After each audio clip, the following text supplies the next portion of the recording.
ரைட்டாக இருக்கா?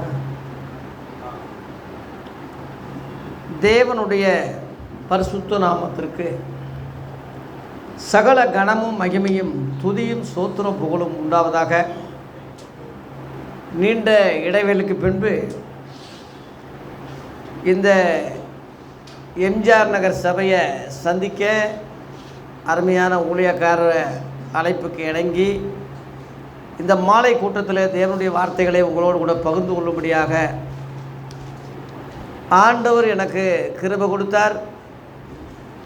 உடனே ஐயா அவர்கள் நோட்டீஸை போட்டு, அந்த ஒரு நாள் கூட்டமாக இருந்தாலும் நோட்டீஸை போட்டு கனப்படுத்துகிற, உண்மை உள்ள ஊழியர்களை உற்சாகப்படுத்துகிற, அந்த சத்திய வசனங்களை உட்கொள்கிறதுல ரொம்ப வாஞ்சையாக இருக்கார்.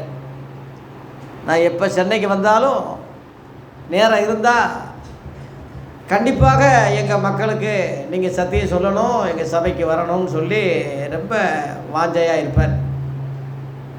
அது உங்கள் மேலே உள்ள அக்கறை தான். விசுவாசிகளுக்கு நல்ல ஆகாரம் கொடுக்கணும். இப்போ பிள்ளைகளுக்கு நல்ல ஆகாரம் கொடுக்குற மாதிரி விசுவாசிகளுக்கு நல்ல ஆகாரம் கொடுக்கணும். அந்த எண்ணத்தில் ஆவிக்குரிய வகையில் ஒரு நல்ல ஒரு மேய்ப்பனாக ஊழியக்காரனாக காணப்படுகிறார். கர்த்தருக்கு மகிமை உண்டாகும். அந்த எக்கோ கொஞ்சம் போகிறீங்க. அதான் தேவனுடைய பிள்ளைகளே, பொதுவாக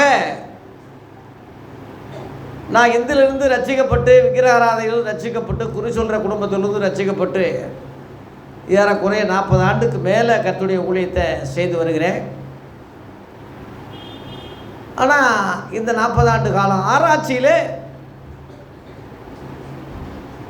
90%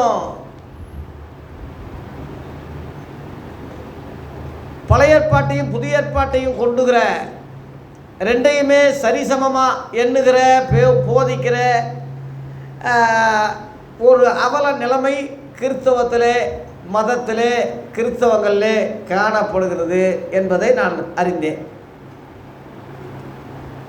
நான் வந்ததோ இயேசுவுக்காக, இரட்சகருக்காக, என் பாவ மன்னிப்புக்காக புறஜாதியிலிருந்து இயேசு கிறிஸ்துவை இரட்சகராக ஏற்றுக்கொண்டு ரட்சிக்கப்பட்டு வந்தால், இயேசுவை அறிகிற அறிவுக்கு என்னை கொண்டு போகாமல் பேக்கில் இயேசு கிறிஸ்து வராத காலத்துக்கு கொண்டு போய் கிறிஸ்தவர்களே அல்லாத கிறிஸ்தவர்களே இல்லாத யூதர்களை, யூத மதங்களை, இஸ்ரேலர்களையும் அவங்க வாழ்க்கை வரலாறுகளையும் சொல்லி கொடுக்கறதுல தான் இன்றைக்கி மும்புறமாக இருக்கானே தவிர, அதையே தான் மக்களுக்கு சொல்லி இவங்களையும் யூதர்களாகவே மாற்றிட்டாங்க. ஏறக்குறைய அந்த நிலைமை இன்றைய சமுதாயத்தை நான் குறை சொல்ல முடியல.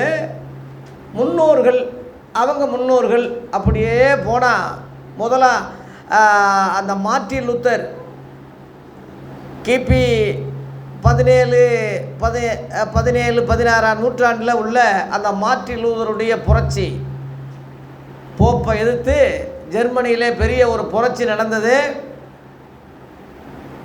அதில் எல்லாரும் போராட்டம் பண்ணாங்க. புரொட்டஸ்டாண்டுன்னு சொல்லுவாங்களா, போராட்டம் நடத்தி மத சுதந்திரம் அவங்களுக்கு வழங்கப்பட்டது. ஆனால் முதல்ல இயேசு கிறிஸ்து பிறந்த பிறகு 33 வருஷம் இந்த உலகத்தில் இருந்தார். 3 வருஷம் ஊழியம் செய்தார். அவர் ஊழியம் தொடங்கும் போது 30 வயசு. 3 வருஷம் ஊழியம் செய்தார். அந்த 3 வருஷத்தில் புது வெளிப்பாடு, புது உபதேசம், புதிய சத்தியங்கள், புதிய சட்டங்கள் முழு உலக மக்களுக்கும் கொடுத்தார்.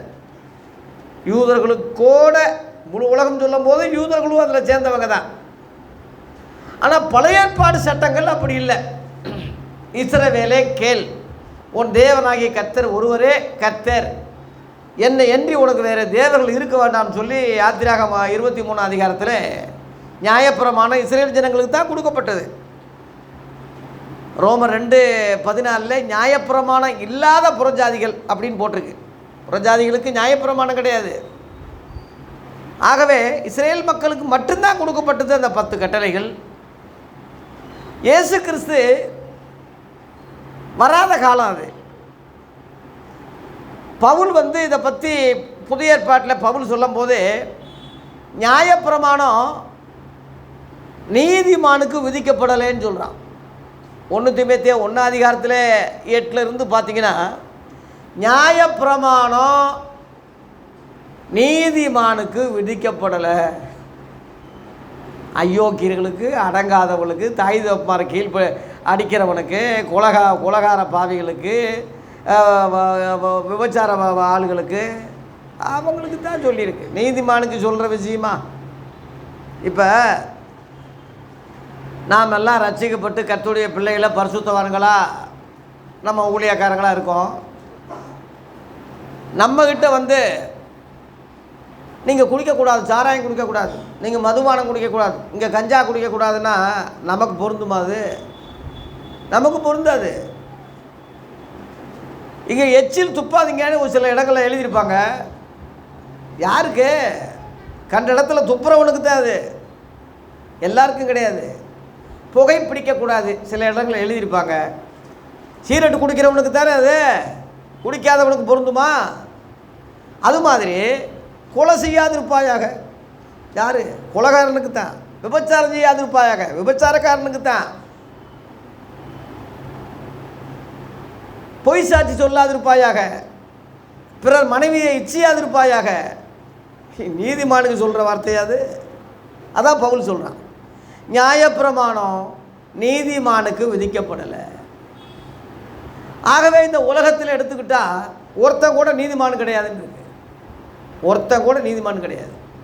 ரோமர் 3:10 இருக்கு. அந்தப்படியே நீதிமான் ஒருவனாகிலும் இல்லை, எல்லாரும் வழி தப்பி ஏகமாய் கெட்டு போனார்கள், நன்மை செய்கிறவன் இல்லை ஒருவனாகிலும், ஒருத்தன் கூட கிடையாதுன்னு போட்டு.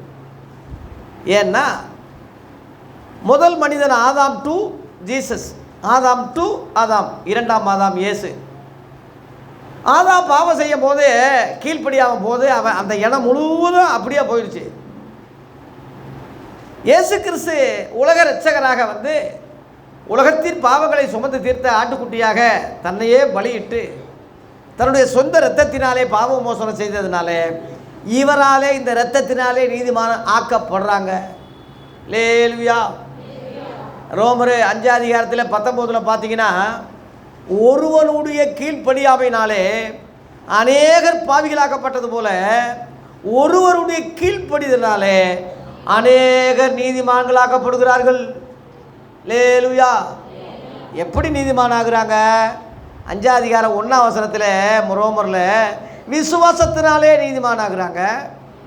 அதில் 9ஆம் வசனத்தில் இயேசு கிறிஸ்துவின் இரத்தத்தால் நீதிமான் ஆகுறாங்க. இன்னும் சொல்ல போனால் இலவசமாக அப்படி கிருபையினாலே. நீங்கள் ரோமர் 3:23-24 எல்லாரும் பாவம் செய்து தேவ மகிமையற்றவர்களாகி இலவசமாய் அவருடைய கிருபையினாலே கிறிஸ்து இயேசு உள்ள மீட்பை கொண்டு நீதிமான்கள் ஆக்கப்படுறாங்க.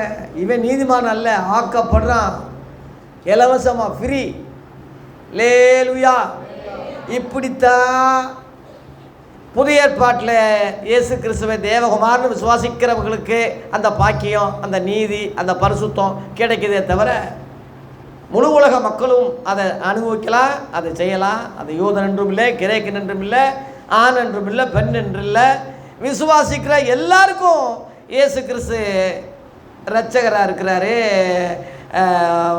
தேவகுமாரனாக இருக்கிறாரு எல்லாருக்குமே.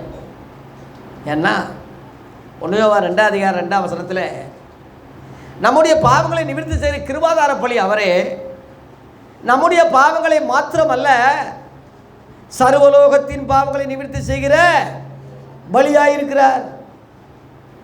அதனால தான் யோவான் 1:29 யோவான் சாடகன் சொன்னால் இயேசுவை சுட்டி காட்டி, இதோ உலகத்தின் பாவத்தை சுமந்து தீர்க்கிற தேவாட்டுக்குட்டி அப்படின்னு சொன்னான். ஆகவே இயேசு கிறிஸ்து வந்த பிறகுதான் இந்த மாற்றம், இந்த புனிதம், இந்த பரிசுத்தம், இந்த நீதி, இந்த ரட்சிப்பு, இந்த விடுதலை இயேசு கிறிஸ்து வந்த பிறகுதான். இயேசு கிறிஸ்து வராத காலத்தில் பங்கு பங்கா வகை வகையாய் இஸ்ரேல் மக்களுக்கு காலகாலமாக சொல்லப்பட்ட காரியங்கள் தான் பழைய ஏற்பாடுன்னு சொல்கிறது. இயேசு கிறிஸ்து வந்த பிறகு அவருடைய கட்டளைகள், உபதேசங்கள் எல்லாம் சேர்த்ததுக்கு பேர் புதிய ஏற்பாடு. மத்தேயு 5 அதிகாரம், 6 அதிகாரம், 7 அதிகாரம், 3 அதிகாரங்களில் மலை பிரசங்கம்னு சொல்கிறோம். இயேசு கிறிஸ்துடைய முதல் பிரசங்கம், மோசே உங்களுக்கு கண்ணுக்கு கண்ணு, பல்லுக்கு பல்லு, அடிக்கு அடி, வெட்டுக்கு வெட்டுன்னு சொன்னால் கேள்விப்பட்டிருக்கீங்க. நான் உங்களுக்கு சொல்லுகிறேன், தீமையோடு எதிர்த்து நிற்காத. ஒருத்தன் வலது கண்ணத்தில் இருந்து அவன் மறு கண்ணத்தையும் திருப்பி காட்டு. அவன் விபச்சாரம் பண்ணாதேன்னு சொன்னால், நான் என்ன சொல்கிறேன்னா, இச்சையோடு ஒரு பெண்ணை பார்த்தாலே விபச்சாரம் செய்தே ஆயிட்டு. ஆகவே முற்றிலும் வித்தியாசமாக புதுசாக தலைகீழாக சொல்கிறாரு. பூர்வத்தாருக்கு உரைக்கப்பட்டது சொல்கிறது பழைய ஏற்பாடு, நான் உங்களுக்கு சொல்லுகிறேன்னு சொல்கிறது புதிய ஏற்பாடு. நம்ம கையில் தெளிவாக கொடுத்துருக்குல்ல, புதிய ஏற்பாடு பழைய ஏற்பாடு ரெண்டு உங்கள் கையில் கொடுத்துருக்குல்ல. அந்த ரெண்டையும் ஒன்றா போட்டு வஞ்சகம் இல்லாமல் செயல்பட்டால் தற்குறி அல்லது சின்ன பிள்ளை அல்லது பால் உண்கிறவன், இப்படி பல பேர்கள் அவங்களுக்கு சொல்லலாம். அப்படி இருக்கக்கூடாது. இயேசு கிறிஸ்துவை மனவளனாக எதிர்பார்க்குற காலத்தில் இன்னும் சின்ன குழந்தை மாதிரி பால் உண்கிற நிலைமையில் இருந்தால் மனவாட்டி இடத்துக்கு வர முடியாது. லேலுயா. ஆகவே மெச்சூரிட்டி, வளர்ச்சி, பலமான ஆகாரம், நன்மை தீமை அறியத்தக்க சூழ்நிலையில் நீங்கள் உருவாகணும். ஏதோ கோயிலுக்கு வர்றோம், போகிறோம், காணிக்கு போட்டோம், அதோட முடிஞ்சுடா கடமை, அப்படி கிடையாது. ஒவ்வொரு முறையும் வளர்ச்சி இருக்கணும். உங்கள் குழந்தைய வளர்ச்சி எதிர்பார்க்குறீங்க, 1ஆம் கிளாஸு 2ஆம் கிளாஸு 3ஆம் கிளாஸு +2 வரைக்கும் நல்ல மார்க் வாங்கி நல்லா பாஸ் பண்ணிக்கிட்டு வளர்ச்சிக்கிட்டே போகணும். சரீர வளர்ச்சியும் அதுக்கு நல்லா இருக்கணும். அந்தந்த ஏற்ற காலத்தில் அதோடைய மெச்சூரிட்டி, அந்தந்த இது புனித எந்தது எல்லாமே அந்தந்த காலத்துக்கு நடக்கணும். விரும்புகிறீங்கள? தேவன் நம்மளை அப்படித்தான் விரும்புகிறார், வளர்ச்சியை விரும்புகிறார். ஆகவே ஒரே நிலைமையில் இருக்கக்கூடாது, வளர்ந்துக்கிட்டே கிறிஸ்துவுக்குள்ளே வளர்ந்துக்கிட்டே போகணும். ஆகவே பழைய ஏற்பாட்டுக்கும் புதிய ஏற்பாட்டுக்கு பகுத்தறிவுள்ள நிலைமையில் வித்தியாசத்தை நீங்கள் அறிஞ்சாலே நீங்கள் நல்ல தெளிவாக அடைஞ்சிட்டீங்க, வளர்ந்துக்கிட்டு இருக்கீங்க என்பது தான் பொருள். ஆகவே இன்றைக்கு நான் சென்னைக்கு வந்த நோக்கம், போன வெள்ளிக்கிழமை புதிய ஏற்பாடு ஊழியர் ஐக்கியம் சொல்லி கோடம்பாக்கம் சர்ச்சில் ஆரம்பித்தேன். புதுசாக முத ஆரம்பித்தேன். அதுக்கு முன்னாடி போன மாதம் 25 மதுரையில் என் சொந்த பூமியில் அதை ஆரம்பித்தேன். இப்படி அடுத்த தடவை வேறு ஒரு மாவட்டங்களில் ஆரம்பிக்க போகிறேன். ஏறக்குறைய தமிழகத்தில் உள்ள எல்லா மாவட்டங்களையும் இது பரப்பணும், சொல்லணும்னு வாஞ்சையாக, ஆவலாக, அலைச்சலை பார்க்காம, செலவை பார்க்காம, காணிக்க வசதிகள் ஏதாவது பிழைப்பு இந்த மாதிரி பார்க்காம, முழு மக்களுக்கும், தமிழக மக்களுக்கு, எல்லா ஜனங்களுக்கும் இந்த சத்தியத்தை வேறுபாடை சொல்லி ஆகணும் என்ற அடிப்படையில் தான் இந்த சென்னைக்கு வந்து இப்போ முத புதிய ஏற்பாடு ஊழியர் ஐக்கியம்னு ஆரம்பிச்சிருக்கேன். ஐயாவை கூட கூப்பிட்டேன். அன்றைக்கி அவருக்கு வர முடியாத சூழ்நிலை, உபவாச கூட்டம். ஆனாலும் யூடியூப்பில் நீங்கள் பார்த்துக்கலாம், 10 கட்டளைகள் பாயிண்ட் சொன்னேன் அதை. ஆகவே தேவ பிள்ளைகளே, ஏன் சொல்கிறேன்னா ஏதோ வந்தோம் போனோம், நல்லா பெருசவங்க நல்லா இருந்துச்சுன்னு சொல்கிறத விட வேறுபாடு, வித்தியாசத்தை கண்டிப்பாக நீங்கள் தெரிஞ்சு தான் ஆகணும். ஆணுக்கும் பெண்ணுக்கும் வித்தியாசம் இருக்குல்ல, மனுஷி வித்தியாசம் இருக்குல்ல, ஒளி இருள் வித்தியாசம் இருக்குல்ல, நன்மை தீன்மை வித்தியாசம் இருக்குல்ல, பழைய ஏற்பாடு புதிய ஏற்பாடு வித்தியாசம் தெரியுதா? தெரியலையே. மண்ணையும் சோத்தையும் சேர்த்துல சாப்பிட்டுக்கிட்டு இருக்கீங்க, வகுத்தால் தான் போகும். இன்றைக்கி கிறிஸ்தவ நிலைமை அப்படித்தான் இருக்குது. சீரியஸான வகுத்தால் போட்டு குளுக்கோஸ் ஏற்றுற அளவில் தான் இன்றைக்கி இருக்கே தவிர, எழுப்புதல் வராது. இந்த லட்சணத்தில் எங்கே எழுப்புதல் வரும்? ஆகவே தேவ பிள்ளைகளே, இன்றைக்கு தேவனுடைய வார்த்தையினுடைய தலைப்பு இது 300 மாதிரி சொல்லிட்டேன். இப்போ இன்றைக்கு தேவனுடைய வார்த்தையினுடைய தலைப்பு என்னவென்றால், புதிய ஏற்பாட்டின் புதிய மனுஷன், பழைய ஏற்பாட்டின் பழைய மனுஷன். இன்றைக்கு தேவனுடைய வார்த்தையினுடைய தலைப்பு புதிய ஏற்பாட்டின் புதிய மனுஷன், பழைய ஏற்பாட்டின் பழைய மனுஷன். இதுக்கு ஆதார வசனம் கொலோசியர் 3 அதிகாரத்திலே 9ஆம் வசனம் 10ஆம் வசனத்தை டக்கு டக்குன்னு எடுத்தவங்க படிங்க.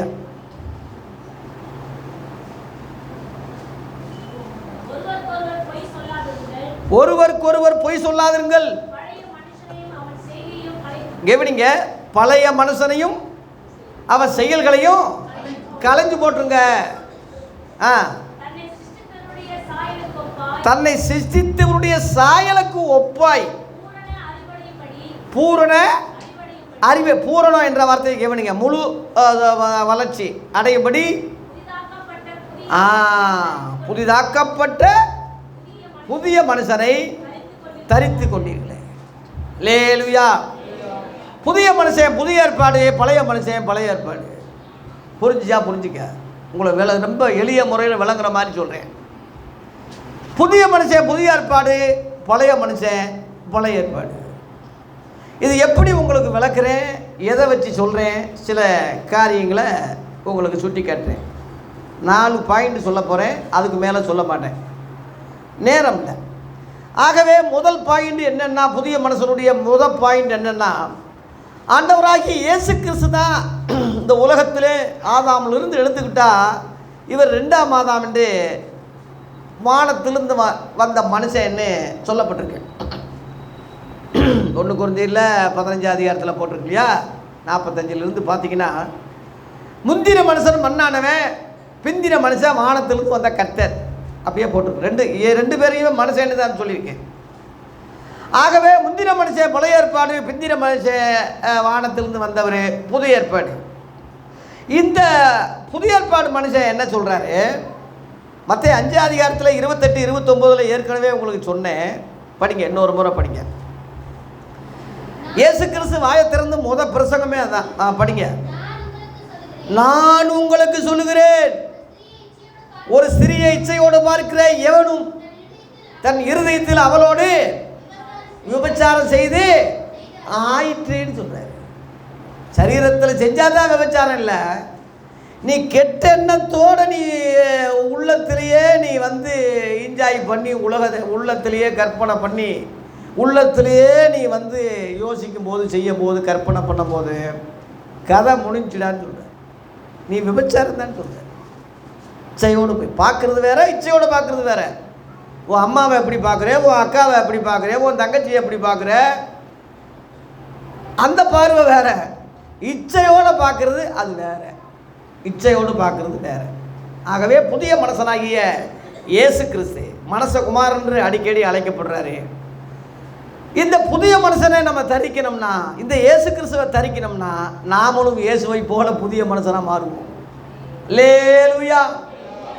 ஆகவே புதிய ஏற்பாட்டிலே புதிய மனுஷன், முதல் மனுஷன் ஆண்டவராகி இயேசு கிறிஸ்து தான் நமக்கு முதல் புதிய மனுஷன். அவர் தான். அவர் சொல்கிறாரு, இச்சையோடு பார்த்தாலே விபச்சாரம் பாவம்னு சொல்கிறாரு. பழைய மனுஷன் பழைய ஏற்பாட்டில் என்ன சொல்கிறான்? படிங்க, பிரசங்கி 2 அதிகாரம் 10ஆம் வசனத்தில் சொல்லுங்க, படிங்க. பிரசங்கி 2:10, என் கண்களில் இச்சித்தவைகளை ஒன்றையும் நான் தடையே பண்ணலை, என் இருதயத்தில் ஒரு சந்தோஷத்தையும் வேண்டாம் வெறுப்புன்னு சொல்லலை, நான் செய்த எல்லா முயற்சிகளிலும் என் மனம் மகிழ்ச்சி கொண்டிருந்தது, இதுவே இதுவே இதுவே என் பிரயாசங்களில் எல்லாவற்றிலும் எப்படி இருந்தேன்? ரொம்ப மனமகிழ்ச்சியாக மகிழ்ந்து கொண்டிருந்தேன். இவன் யாரு? சாலமோன். பழைய ஏற்பாட்டு மனுஷன் இவன். சாலமோனை போல எனக்கு ஞானம் கொடுங்கன்னு ஜெபிக்கிறீங்க. அப்படி சொல்லி கொடுத்துருக்கா உன் போதகர். சாலமோன் மாதிரி எனக்கு ஞானம் கொடுங்க. சாலமோன் ஞானம் என்ன தெரியுமா? என் கண் இச்சித்தவைகளை ஒன்றையுமே நான் விளக்கலை. எதை எதை இச்சிக்கிறனோ, எதை எதை நல்ல பொம்பளையா தூக்கிட்டு வா, எந்தெந்த பொம்பளை நல்லா இருக்கா தூக்கு, இப்படியே தூக்கி தூக்கி தூக்கி தூக்கி ஐயா 700 மனைவி,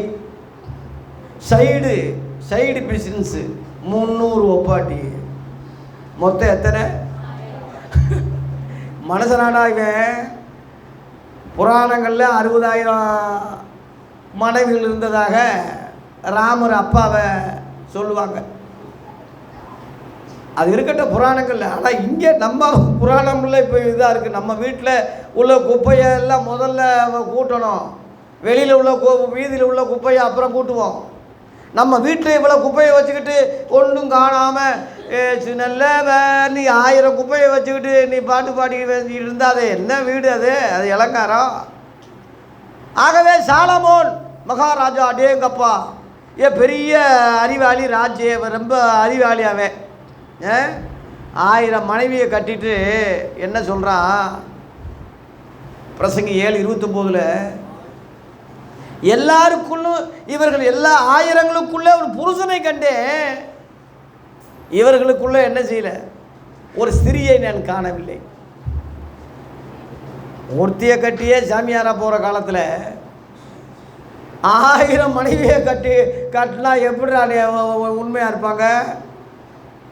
1000 பொண்டாட்டி கட்டினா எப்படி எவ்வளோ மதிக்க முடியும்? யார் புருஷன் நினைக்க முடியும்? 1000 பேருக்கு சாப்பாடு என்ன, சொந்தக்காரங்களுக்கு வசதி என்ன, அரண்மனையில் அடேங்கப்பா இவன் ஒரு நாள் சாப்பாடே தலை சுற்றும், அவ்வளவு தின்னவன். இவனை போல் உடுத்துறவன் கிடையாது. தங்கம் பார்த்திங்கன்னா ஏகப்பட்ட தங்கம், எந்தெந்த பொம்பளை வருதோ அதெல்லாம் ஆட்டை போடுறதா இவன் வேலை. இப்படியே தான் தெரிஞ்ச ஐயா. இவன் ஜெபம் மாதிரி நமக்கு ஜெபம் வேணும்னு சொல்லி கொடுத்துருக்கானே. அறிவு இருக்கா அவனுக்கு? ஏன் உனக்கு அறிவு இருக்கா? சாலமோனி போல அறிவு இருக்காடா உனக்கு? இயேசு சொல்கிறாரு மத்தேயு 12 அதிகாரத்தில், சாலமோனின் ஞானத்தை கேட்க தென்தேசத்து ராஜஸ்ரீ வந்தா 41-42 சாலமோனிலும் இதோ சாலமோனிலும் பெரியவர் நாங்கள் நின்றுகிட்டு இருக்கேன்னு சொல்கிறாரு. அல்லேலூயா. ஏன் புதிய ஏற்பாடு கிறிஸ்தவர்களே, சாலமோன் கிறிஸ்தவன் கிடையாது, அவன் யூதன். அவன் யூதன் தான் உனக்கு ஆதரவா முக்கியமா? நீ யார்? கிறிஸ்தவன். கிறிஸ்தவன்னா சாதாரண பிறவி கிடையாது, மறுபிறப்பு அடைஞ்சவங்க, நம்ம மனம் திரும்பினவங்க, ரட்சிக்கப்பட்டவங்க, பூர்ணமானவங்க. அவங்கள விட பூர்ணமானவங்க நம்ம. தெரியுமா உங்களுக்கு? உன்னை பற்றி உனக்கே தெரியாமல் இருந்துக்கிட்டு இருக்க. அப்படி வச்சிருக்கேன் இன்றைக்கி உள்ள போதகரு, ஓ மூத்த போதகரு, ஓ சாபனம், ஓ வெங்காயம், இப்படின்னு வச்சுக்கிட்டு இருக்கா உன்னைய. வேதனையோடு சொல்கிறேன், வேதனையோடு. கிறிஸ்தவ மக்களை கெடுத்து நாசமாக்கி இத்தனை வருஷமாக ஒரு எழுப்பு இல்லாமல் வச்சுக்கிட்டு இருக்கானே பெரிய போதகராம பெசப்பான். தேவ பிள்ளைகளே, எபிரேயர் 11:39-40 இவர்கள் எல்லாரும் விசுவாசத்திலே நற்சாட்சி பெற்றிருந்தும் வாக்குத்தத்தம் பண்ணப்பட்டதை அடையாமல் போயிட்டாங்க. இவர்கள் எல்லாரும்னா அங்கேருந்து நீ பாரு, ஆபேலிருந்து அடேங்கப்பா, நோவாவிலிருந்து, ஏனோக்கிலிருந்து, ஆபிரகாமிலிருந்து, நோவாவிலிருந்து, மோசையிலிருந்து, யோசேப்பிலிருந்து, யாக்கோப்பிலிருந்து, அப்போ எல்லாம் இஸ்ரேலிருந்து, தாவீது, அடேங்கப்பா. இத்தனையும் 39 வசனத்திலே இவர்கள் எல்லாரும் விசுவாசத்திலே நற்சாட்சி பெற்றிருந்தோம் வாக்குத்தத்தம் பண்ணப்பட்டதை அடையாமல் போயிட்டாங்க. ஒரே அடி. ஒரு பக்கம் வாக்குத்தத்தங்களை விசுவாசத்தில் சில காரியங்கள் உலக பிரகாரமாக பெற்றாலும் ஆவிக்குரிய வாக்குத்தத்தங்களை பெறாமல் போனாங்க. என்ன வாக்குத்தத்தம் தெரியுமா? வாக்குத்தத்தம்னா உலக பிரகாரமாக அழிஞ்சு போகிற வாக்குத்தத்தம் இருக்குது. குழந்தை தர்றேன்னு சொல்கிறது வாக்குத்தத்தம் தான். தேசத்தை சுதந்திரிப்பான்னு சொல்கிறது வாக்குத்தத்தம் தான். அந்த வாக்குத்தத்தம் இயேசு கிறிஸ்து சொல்லலை. இயேசு அப்போஸ்தலர் 1:5 சொல்கிறாரு, என் பிதாவின் வாக்குத்தத்தத்தை உங்களுக்கு நான் அனுப்புகிறேன், நீங்கள் எங்கேயும் போகாதீங்க, எருசலேமில் காத்துருங்கன்னு சொன்னார் சீசர்களுக்கு. பிதாவின் வாக்குத்தத்தம் பெற காத்துருங்க. அது என்னது? பரிசுத்தாருடைய அபிஷேகம். அந்த 3 வசனம் 4 வசனத்தில் நீங்கள் ஜலத்தினாலே ஞானஸ்தானம் பெற்றீங்க, சில நாளுக்குள்ளே பரிசுத்தாவினாலே ஞானஸ்தானம் பெற போகிறீங்க. அதான் பிதாவின் வாக்குத்தத்தம் சொல்கிறாரு, காத்துருங்கன்னு சொல்கிறாரு. அதில் 8ஆம் வசனத்தில் பரிசுத்தாவி உங்களிடத்தில் வரும்போது நீங்கள் பலனடைந்து எருசலேமில் யூதா சமாரியா உலகம் கடைசி வரைக்கும் எப்படி இருப்பீங்க.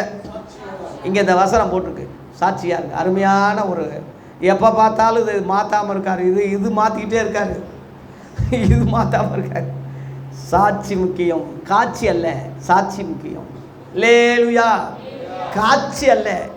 எல்லாம் ஒயிட்டு போட்டுக்கிட்டு மீசை இல்லாமல் முடிய ஒட்டை வெட்டிட்டு அவன் பரிசுத்தவான்னு சொல்கிறாயா இன்னைக்கு. அதான் காட்சி. இந்து பூசாரி சாமியார்களுக்கு இவனுக்கு என்ன வித்தியாசம் இருக்குது? அவன் காவியை போட்டு பட்டையை அடித்து கொட்டையை போட்டு அரோகரான்னு வர்றான், இவன் ஒயிட்டோடு அல்லேலிவான வர்றான். இதுதான் வித்தியாசமே தவிர வேறு என்ன இருக்குது? வேஷத்தை பார்த்து தோட்டத்தை பார்த்து திருப்பு செய்யாதீங்க. அந்த மாதிரி முடிவு பண்ணக்கூடாது. அதனால் காட்சி அல்ல, சாட்சி. இந்த சாட்சிக்கு பரிசுத்த அபிஷேகம் தேவை. லேலுயா. அதனால காத்திருங்கன்னு சொன்னார். அவருடைய 12 சீசர்கள், அவருடைய கூட பிறந்த சகோதரர்கள், இன்னும் சொல்ல போனால் மரியாள் அம்மா அங்கே காத்திருந்தாங்க. இயேசுவின் தாய் இங்கே காத்திருந்தாங்க. லேலுயா. இயேசுவின் தாய்க்கே பரிசுத்தாவின் அபிஷேகம் தேவைன்னா, கர்ப்பத்தில் பெற்று எடுத்த அந்த தாய், அந்த அம்மாவுக்கே பரிசுத்தாவின் அபிஷேகம் காத்திருந்து பெற்றால்னா நமக்கு எவ்வளோ முக்கியம். அதான் கேளுங்கள் கொடுக்கப்படும் சொல்கிறாரு. கேளுங்கள் கொடுக்கப்படும், தட்டுங்கள் திறக்கப்படும் சொல்லி மத்தேயு 7:7 சொன்னது அதான். 11ஆம் வசனத்தில் நன்மையானது கொடுப்பது அதிக நிச்சயம் அல்லவான்னு சொல்கிறாரு. அதுவே லூக்கா 13:11 பரிசுத்தாவியை கொடுப்பது அதிக நிச்சயம் அல்லவான்னு சொல்லி அந்த இடத்துல சொல்கிறார். லேலுயா. ஆகவே பரிசுத்தாவினுடைய அபிஷேகம் தான் பிதாவின் வாக்குத்தத்தம். அதை பழைய ஏற்பாடுக்காரன் அடையல.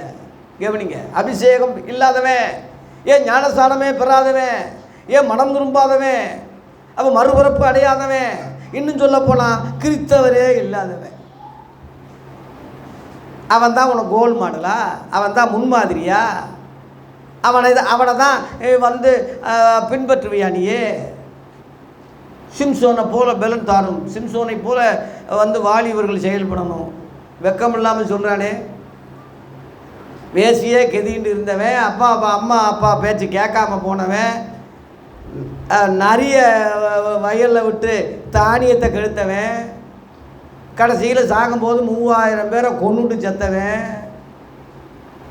அவன் தான் கோல் மாடலாம் வாலிபர்களுக்கு. இன்னைக்கு உள்ளவன் நாதாரியை சொல்கிறாங்க. அப்படி தான் நான் வேதனைப்படுறேன். நல்ல வேலை இந்த சத்தியத்தை ருசிக்காட்டெலாம் பின் வாங்கி பெரியார் கட்சிக்கே போயிருப்பேன். கடவுளே இல்லை போங்கடான்னு. நல்ல வேலை ருசிச்சுட்டேன், இயேசுவை வசனங்கள் ருசிச்சுட்டேன், அப்போஸ்தலர் எல்லாம் கரெக்டாக இருக்குது, நான் போக முடியாது. எல்லாம் உண்மையாக இருக்குது, போக முடியாது. கிறிஸ்தவன் சரியில்லை, கிறிஸ்து கரெக்டாக இருக்காரு, பைபிள் கரெக்டாக இருக்குது, அந்த போதிக்கிறவன் சரியில்லை. அதனால் அவனைத்தான் நான் குறை சொல்ல முடியுமே தவிர பைபிளை நான் குறை சொல்ல முடியாது.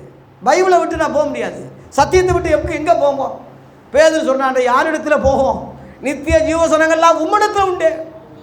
அல்லேலூயா. எங்கேயா நான் போக முடியும்? இதுதான் என் முக்கியம். அந்த மாதிரி மெய்யான ஒளியை கண்டு கொண்ட நான், என் ஜீவகாலமெல்லாம் ஒப்பு கொடுத்த நான், இன்னும் சொல்ல போனால் என் உயிரையே கர்த்தருக்கு ஒப்பு கொடுத்த நான் ஆண்டவர் விட்டு போக முடியாது. ஆகவே கிறிஸ்தவங்க முழுவதும் கண்மூடித்தனமாக, தற்கூறிகளாக, எல்லாம் பாதாளத்தை நோக்கி, குழியை நோக்கி, விரிவான வழியிலே போய்கொண்டிருக்கிற அந்த அவல நிலைமையில் இவனுக்கும் குருட்டுத்தன்மை, அவங்களுக்கும் குருடனுக்கு வழிகாட்டிக்கிட்டு இருக்கான். கண் திறந்த நான் பேசாமல் இருக்க முடியாது. குழியில் போய் ஒருத்தன் விழ போகிறேன், குழி விழா சொல்லித்தான் ஆகும். மனுஷன் அதான சொல்லணும். அது மாதிரி நான் இப்போ கத்திக்கிட்டு இருக்கேன், கதறி ஒத்தையிலிருந்து கத்துறேன். எனக்கு ஆதரவு யாரும் கிடையாது. எல்லாரும் பழைய ஏற்பாட்டுக்காரனாக இருந்தான்னா எப்படி எனக்கு ஆதரவு கொடுப்பாங்க?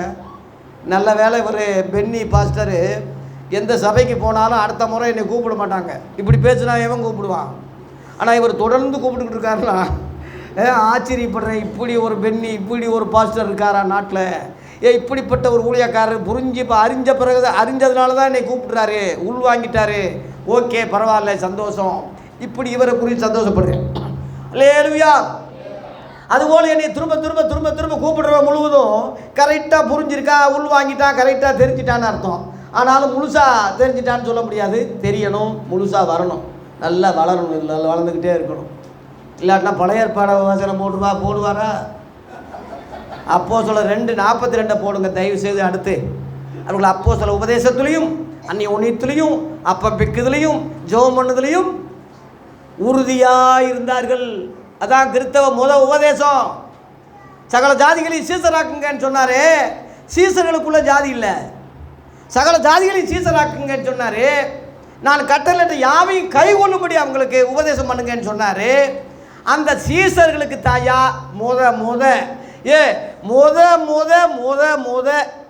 கிறிஸ்தவங்கன்னு பேர் அவங்களுக்கு தான் வந்தது. அப்போஸ்தலர் 11:26. ஆகவே முதன்னே போட்டிருக்கு.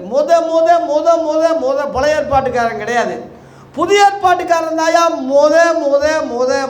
பல சீசர்களின் அந்தியோகியா பட்டணம், புறஜாதி பட்டணம், அதிலிருந்து வந்தவங்களுக்கு தான் கிறிஸ்தவன் பேர். அந்த கிறிஸ்தவன் யூதனாக இருக்கலாம், கிரேக்கனாக இருக்கலாம், புறஜாதியாக இருக்கலாம், அந்த ஆளாக இருக்கலாம், எந்த ஜாதியாக இருந்தாலும் அவனுக்கு பேர் மாற்றியாச்சு கிறிஸ்தவன். அல்லேலூயா. கிறிஸ்தவன்னா கிறிஸ்துவை உடையவன், இயேசு கிறிஸ்துவை உடையவன். கிறிஸ்து என்றால் அபிஷேகம்னு அர்த்தம். அபிஷேகத்துக்குரியவர்கள், இயேசு கிறிஸ்துடைய அபிஷேகத்துக்குரியவர்கள். ஆகவே கிறிஸ்தவர்கள் சொல்கிறது புதிய மனுஷன், புதிய ஏற்பாடை தவிர பழைய ஏற்பாட்டில் பழைய மனுஷன் எவனும் கிறிஸ்தவன் கிடையாது. அதான் உதாரணமாக சொன்ன யார்? சாலமோன். கிறிஸ்தவன் இல்லையா? அவன் கிறிஸ்தவனாக இருந்தால் இப்படியா செய்வான்? எத்தனை பொம்பளையை கெடுத்தான், எவ்வளவு இருக்குது, என்ன செஞ்சான்? ஆகவே தேவ பிள்ளைகளே, பழைய ஏற்பாடு பழைய மனுஷனை கோல் மாடலாக மாதிரியாக முன்மாதிரியாக கொள்ளாதீங்க, பேசாதீங்க. இனிமேல் அதுக்காக அந்த மாதிரி என்னையும் மாற்றுங்க ஜெபிச்சிங்கன்னா அது உங்களை மெண்டலை தவிர, நீங்கள் ஒரு மனநோயை பாதித்தவங்களை தவிர வேறு இல்லைன்னு தான் தீர்மானம். ஆகவே இயேசுவை போல கிறிஸ்துவின் சிந்தையே உங்களிலும், சொல்ல மாட்டீங்களே, கிறிஸ்துவின் சிந்தையே உங்களிலும் இருக்க கடவுது. சாலமோனின் சிந்தையே இருக்கட்டும் இல்லை. 1 ராஜாக்கள் 11 விக்கிரக ஆராதனையாக போயிட்டாயா. கடைசியில் ஆரம்பம் நல்லா இருந்துச்சு, கடைசியில் விக்கிரக ஆராதனையாக போய் ஏகப்பட்ட பொம்பளைகளை கட்டி விக்கிரக ஆராதனைக்கு போகாதப்பான்னு கர்த்தரே கனாவில் தரிசனம் கொடுக்குறாரு. அவன் கேட்கல. தேவ கோபத்துக்குள்ளாகி ஆண்டவர் கோபத்தில் தான் அவன் செத்தான் இருக்கு. அதனால் பாகால்களை கும்பிட ஆரம்பிச்சிட்டான். அந்த பொம்பளைங்க முழுவதும் அவங்களுக்கு அவங்க சாமிகளுக்கு கோயிலை கட்ட ஆரம்பிச்சிட்டான்.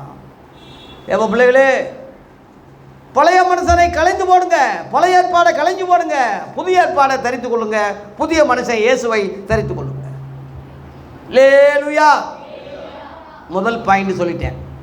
2வது பாயிண்ட், புதிய மனுஷனுடைய அடையாளம் பாவ மன்னிப்பு கொடுத்த ஸ்தேவான். அப்போஸ்தலர் 7 அதிகாரத்தில் படிங்க, 58-60, 58லேருந்து 60 வரைக்கும் படிங்க. நகரத்துக்கு, அதாவது இந்த ஸ்தேவானை நகரத்துக்கு புறம்பே தள்ளி அவனை என்ன செஞ்சாங்க? கல்லறிஞ்சார்கள். கல்லறியும் போது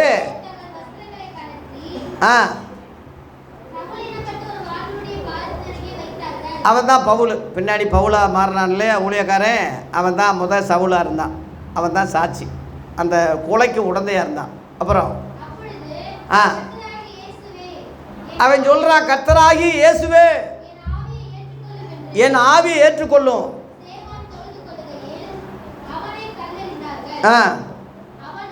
அவனோ இதுதான் பாயிண்ட். ஆண்டவரே இவர்கள் மேல் இந்த பாவத்தை சுமத்தாதுரும். கவனிங்க, அநியாயமாக கல்லறிகிறாங்க, அநியாயமாக கொலை செய்கிறாங்க. ஒரு குற்றமும் செய்யாதவன், ஒரு தப்பும் செய்யாதவனை நகரத்துக்கு புறம்பாக்கி கொடூரமாக கொன்னாங்க. கொடூரமாக கல்லறிஞ்சு கொள்வது ரொம்ப சித்திரவதை. இந்த திருப்புவனத்தில் அடித்தே கொண்டான் பாருங்க ஒரு வாலிபனை. பாவம், ஒரு தப்பும் செய்ய அடித்தே கொண்டாங்க ஐயா. நாடே கொந்தளிக்குது இல்லையா? ஸ்தேவான் ஒரு குற்றமும் செய்யலை, ஒரு தப்பும் செய்யலை. உபதேசம் பண்ணுறான், சத்தியம் சொல்கிறான். அவனை பல்ல கடித்து அவனை கொடூரமாக தள்ளி கல்லெறிஞ்சே கொண்டாங்க. என்ன சொன்னான் தெரியுமா? கடைசியில், தேவனே இவர்கள் மேல் இந்த பாவத்தை, அதுதாயா புது மனுஷன். இயேசு புது மனுஷன் சொன்னோம்ல, பிதாவே தாங்கள் இவங்களை மன்னியும், தாங்கள் செய்கிறது இன்னதென்று அந்த சிந்தை இவனுக்குள்ளே இருக்கு. கிறிஸ்துவின் சிந்தையே இவனுக்குள்ளே இருந்ததுனாலே இவனும் மன்னித்தான். இயேசு புதிய மனுஷன், இவனும் புது மனுஷன். பழைய மனுஷன் பழைய ஏற்பாடு என்ன செஞ்சான் தெரியுமா? ரட்சிக்கப்படாதவன் மனம் திரும்பாதவன் என்ன செஞ்சான் தெரியுமா? உதாரணமாக சில காரியம் சொல்கிறேன், கவனிங்க. 1 ராஜாக்கள்ல 2 அதிகாரம் 1லேருந்து 10 வரை தாவீது பற்றி சொல்லும் போது, கடைசியில் கிழவனாகி உயிர் போகிற நேரத்தில் கிளுகிழுப்பு வேணும்னு ஒரு இளம் பொம்பளைய ஒரு பெண்ணை அனல் உண்டாக்க வச்சாங்களாயா. ஏற்கனவே இன்னொருத்த மனைவியை கெடுத்தவன், அவனை கொலை செஞ்சவன், நிறையா ஒப்பாட்டிகள்லாம் வச்சுக்கிட்டு தெரிஞ்சவன், ஏகப்பட்ட காரியங்கள் செஞ்சவன், சாகும்போதாவது ஆண்டவரே நீ மன்னிய, இந்த பாவமெல்லாம் தப்புன்னு சொல்லாமல் ஏற்கனவே 51ஆம் சங்கீதத்தில் அறிக்கை இட்டவன். பொம்பளை வேணாம், ஒன்றும் வேணாம், ஆண்டவருக்காக நான் பரிசுத்தமாக இருக்கிறேன்னு சொல்ல துப்புல ஆசா அந்த பொம்பளை பேர். ஆனால் உண்டாக்க சரி எப்படியோ தொலைஞ்சி போட்டோம். கடைசியில் உள்ள பாயிண்ட் என்னன்னா, அவன் சாகும்போது ஒரு விஷயம் சொன்னான் ஐயா. அவன் சாகும்போது என்ன சொன்னான்? சாலமோனை கூப்பிட்டு, அப்பா எல்லாரும் போகிற வழியில் நான் போகிறேன், சாக போகிறேன், அந்த கடைசி 2 வசனத்தை படிங்க, 8, 9, 10 படிங்க. கடைசியில் 1 ராஜாக்கள் 2 அதிகாரத்தில்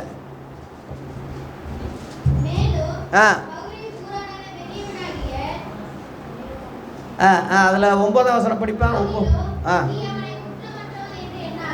கவனிங்க, இது வந்து சீமேயின்னு ஒருத்தன் பேலியாளின் மகனே ஓடிப்போ, பேலியாளின் மகனே ஓடிப்போன்னு தாவீதை வஞ்சிக்கிட்டே வருவான். அதில் ஒருத்தன் பக்கத்தில், ராஜா செத்த நாய் மாதிரி இவன் உன்னை வஞ்சிக்கிட்டு இருக்கான், ஒரு வார்த்தை சொல்லுங்கள் வெட்டி தள்ளிடுறேன்னு சொல்லும்போது, வேண்டாப்பா கர்த்தர் அவனை வைய சொல்லியிருக்கிறார். அடேங்கப்பா, பெரிய மகாத்மா, பெரிய இயேசு, கர்த்தர் அவனை வைத்திருக்கிறார், அவனை ஒன்றும் செய்ய வேண்டாம். அப்போ நம்ம என்ன நினைப்போம்? தாவீதை ஆஹா இப்படிப்பட்ட வஞ்சவனை கூட மன்னிக்கிறானே, நல்லவன் தான் நம்ம நினைக்கிறது வரும். ஆனால் கடைசியில் அவன் புத்தியை காட்டுறான் பாருங்க. சாகும்போது அவன் நல்லவனான்னு நினைக்காத, சாலமோனுக்கு சொல்கிறான் உயிர் போகும்போது, படிங்க, அவன் நல்லவன் நினைக்காத, அவன் குற்றவாளி தான்.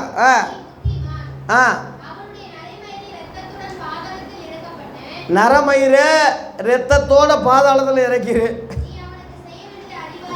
நீ நல்ல அறிவாளி, நீ பெரிய புரிஞ்சிக்க, நான் ரொம்ப சொல்ல வேண்டியதில்லை, உனக்கே தெரிஞ்சிடும். எப்படி உள்குத்து பாருங்க. அதே மாதிரி கொண்டுட்டான் அவனை சாலமோனு. அப்பா சொன்ன மாதிரியே கொண்டுட்டான்.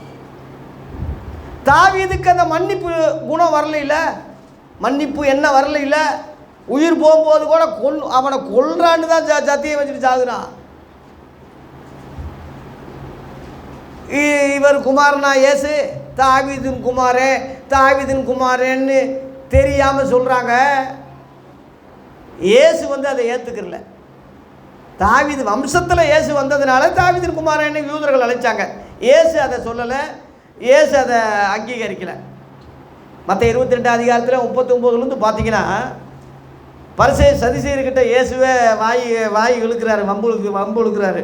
என்ன, கிறிஸ்து யாருடைய குமாரன்னு கேட்குறாரு. தாவீதின் குமாரன்னு சொன்னாங்க. அப்போ இவர் சொல்கிறாரு 110ஆம் சங்கீதத்தை ஒப்பிட்டு, அந்த தாவீது அவரை ஆண்டவர்னு சொல்லியிருக்க, அவனுக்கு அவர் குமாரனாக இருப்பது எப்படின்னு கேட்குறாருயா. எவனும் பதில் பேச முடியல, வாயை பொத்தி. கடைசியில் ஒருத்தரும் பேச முடியலன்னு. ஆகவே இயேசு தாவீதின் குமாரன் அல்ல, அவர் தேவகுமாரன். லேலுயா.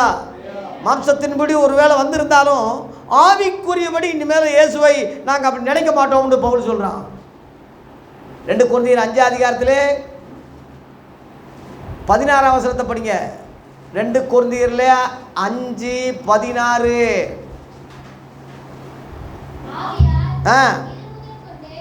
இது முதற்கொண்டு நாங்கள் இனிமேல் ஒருவரையும் மாம்சத்தின்படி இனிமேல் ஒருவனையும் நாங்கள் அறிய மாட்டோம். பாயிண்ட். கிறிஸ்துவையும் மாம்சத்தின்படி அறிய மாட்டோம். அவர் யூதர் தான் தெரியும், ஆனால் இனிமேல் அந்த அடிப்படையில் அவர் மாம்சத்தின்படி இனிமேல் நாங்கள் நினைக்க மாட்டோம், அறிய மாட்டோம். ஏன் அப்படின்னா அதில் 17ஆம் வசனத்தில் ஒருவன் கிறிஸ்துவுக்குள்ள இருந்தா அவன் புது சிஷ்டியாக இருக்கிறான், பழையவைகள் ஒளிந்து போயின, எல்லாம் புதிதாயின. புதுசு, புது மனுஷன், புது ஏற்பாடு. பழைய மனுஷன் பொய்யன், அக்கிரமன், அகராதி, விபச்சாரம், வேசித்தனம், இச்சை உள்ளவன், பாவம் ஜென்மம் உள்ளவன், பொய்யன், அதை களைஞ்சு போடு. கிறிஸ்தவனே, நீ புதிய மனுஷனை தரித்து கொண்டிருக்கிற. பழைய ஏற்பாடை உள்ள மக்களை கோல் மாடலாக மாதிரியாக அடிக்கடி வாயை திறந்தா அதையே சொல்லி நீ கிறிஸ்தவப்பா, அவனை விட நீ பூர்ணம் உள்ளவன். எபிரேயர் 11:40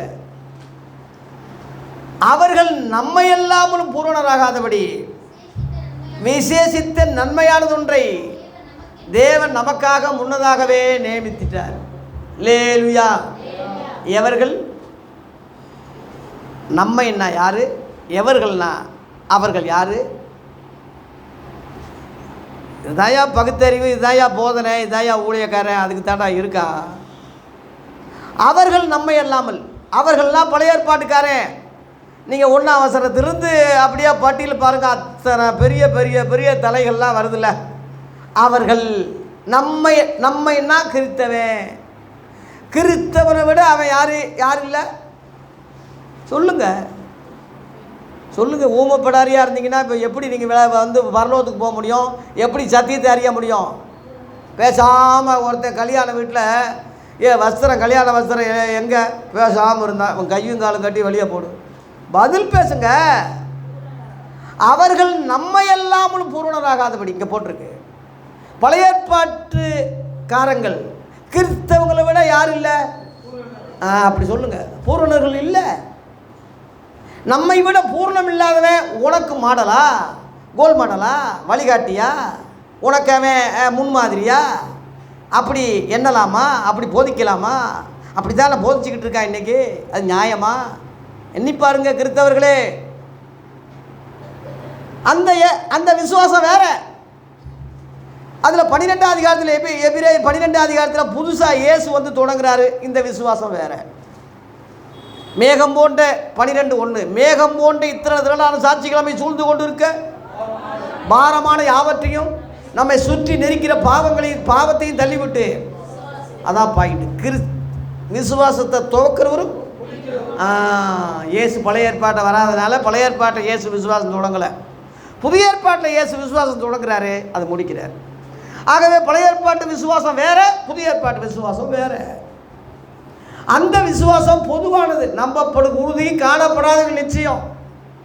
புதிய ஏற்பாட்டில் விசுவாசம் இயேசுவ தேவகுமாரன் விசுவாசிக்கிற அந்த விசுவாசம் தான். அல்லேலூயா. இந்த புஸ்தகம் எழுதப்பட்ட நோக்கம் தெரியுமா?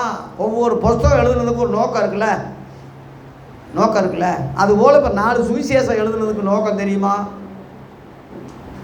ஒன்று யோவான் சுவிசேஷம் கடைசியில் முடியும் போது 20 அதிகாரத்தில், யோவான் 20 32 படிங்க. 32 யோவான் சுவிசேஷம் 20 அதிகாரத்தில் இங்கே கவனிங்க, இதான் பாயிண்ட். இயேசு தேவனுடைய குமாரனாகிய கிறிஸ்து என்று. நீங்கள்லாம் கிறிஸ்தவன் நீ விசுவாசித்து அவருடைய நாமத்தினாலே நித்திய ஜீவனை அடையும்படியாக இவைகள் எழுதப்பட்டிருக்கு. எழுதின கருப்பொருள் தெரியுமா உங்களுக்கு? ஒவ்வொரு புஸ்தகத்துக்கு ஒரு, இப்போ இவ்வளோ பெரிய புஸ்தகம் இருக்குன்னா கருப்பொருள் இருக்குல்ல, அந்த பொருள் ஒரே பொருள் தான். இயேசு கிறிஸ்துவ தேவகுமாரனை விசுவாசிக்கணும். நித்திய ஜீவன் தானாவாக வரும். இயேசு கிறிஸ்துவ தேவகுமாரனை விசுவாசித்து அந்த விசுவாசத்தினாலே அவன் நித்திய ஜீவன் அடையும்படியாக இவைகள் எழுதப்பட்டிருக்கு. மத்தேயு, மார்க்கு, லூக்கா, யோவான் சுவிசேஷம் எழுதப்பட்ட நோக்கம் இது ஒன்று தான். இதுக்குள்ள விளக்கம்தான் பழைய ஏற்பாட்டுக்கும் நிருபங்களுக்கும் அங்கிட்ட இங்கிட்டு போகலாமே தவிர கருப்பொருள் பாயிண்ட் இதுதான். லேலுயா. நிருபங்கள் எடுத்துக்கிட்டா ரோமர்லேருந்து யூதா வரைக்கும் நிருபங்கள் எடுத்துக்கிட்டா அதனுடைய கருப்பொருள் என்ன? 1 யோவான் 5:13 படிங்க. 1 யோவான் 5:13. உங்களுக்கு நித்திய ஜீவன் உண்டென்று நீங்கள் அறியவும், பாயிண்ட், தேவகுமாரனுடைய நாமத்தில் விசுவாசமாய் இருக்கவும், தேவனுடைய குமாரன் மேல் நாமத்தில் விசுவாசமாய் இருக்கிற உங்களுக்கு நான் இதை எழுதியிருக்கேன். நிருபங்கள் கடைசியில் எழுதப்பட்ட நோக்கம் இயேசுவ தேவகுமார்னு நீங்கள் அறியணும், விசுவாசிக்கணும். அப்படி விசுவாசிக்கிற உங்களுக்கு இதை எழுதுறேன். எழுதப்பட்ட அந்த நோக்கம் இயேசுவ தேவகுமார்னு உனக்கு தெரியுமா? இன்னைக்கு சொல்லி கொடுக்குறானா? சொல்லுங்க. எப்படி இயேசு யாருன்னு தெரியல, தேவன் யாருன்னு தெரியல, பரிசுத்தாவியானது யாருன்னு தெரியல. இந்த குழப்பத்துக்கு ஒரே தீர்வாக சொல்லுவோம்னான்னு சொல்லி வேதத்தில் தேடுறதை விட்டுட்டு திருத்துவம்னு சொல்கிறான். பைபிளில் இருக்கா திருத்துவம் என்ற வார்த்தை? எங்கேயாவது பைபிளில் படிச்சிருக்கீங்களா ஐயா? படிச்சிருக்கீங்களா கேட்குறேன். எங்கேயாவது இருக்கா? சொல்லுங்க ஐயா. ஏன் சொல்லுங்க, சத்தமாக சொல்லுங்க. திருத்துவம் என்ற வார்த்தை பைபிளில் இருக்கா? வசனத்துக்குள்ள இருக்கா? எங்கேயாவது எழுதியிருக்கா? அப்போ ஏன் சொல்கிறாங்க? சொல்லுங்க, ஏன் சொல்கிறாங்க? இப்படி ஏகப்பட்டது சொல்லி இருக்கு. திருவிருந்து என்ற வார்த்தை பைபிளில் இருக்கா? ராபோஜனத்தை திருவிருந்துன்னு மாற்றிட்டான். மூவர் என்று வசனம் இருக்கும்போது திருத்துவம்னு சொல்லிட்டான். இப்படி நிறைய மாற்றிட்டானே. நிறைய இங்கே உள்ளதெல்லாம் வெளியே போட்டு வெளியில் உள்ளதெல்லாம் இங்கே வச்சுட்டான். அதனால் தயவு செய்து விழிப்படையுங்க. எவனோ எப்படி போகிறான்டா நம்ம கோவில் நினைக்காதீங்க. சீரியஸாக நினைங்க. மேஜர் ஆப்ரேஷன் இது சென்னைக்கு. தேவ பிள்ளைகளே சீரியஸாக, அதான் தெளிந்த புத்தியாக இருங்கன்னு சொல்கிறாரு. ஜாக்கிரதையாக இருங்க, தெளிந்த புத்தியாக இருங்க, எச்சரிக்கையாக இருங்க. எத்தனை சொல்லியிருக்கு. ஒரு உணர்வும் இல்லாமல் மண்ணாங்காட்டி மாதிரி இருந்தால் என்ன பிரயோஜனம்? ஆகவே தேவ பிள்ளைகளே நித்திய ஜீவன் முக்கியம். மனுஷன் உலகம் முழுதும் ஆதாயப்படுத்தி கொண்டாலும் தன் ஜீவனை நஷ்டப்படுத்தினா அவனுக்கு லாபம் என்ன? அதற்கு ஈடாக என்னத்தை கொடுப்பான்னு மத்தேயு 16:26 இயேசு கேட்குறாரு. எவனாவது பதில் சொல்லுங்க பார்ப்போம். அந்த கேள்விக்கு என்ன பதில் இருக்கு? அதனால் ரொம்ப சிம்பிள். ரட்சிப்பு ரொம்ப எளிய முறையில் செஞ்சுருக்காரு. ரொம்ப எளிய முறை என்ன? இயேசு கிறிஸ்துவ தேவகுமாரன்னு விசுவாசித்து அவருடைய நாமத்தினாலே நித்திய ஜீவன் அடை. இதுதான் ஐயா. இது ஓடவா உன்னால் செய்ய முடியாது.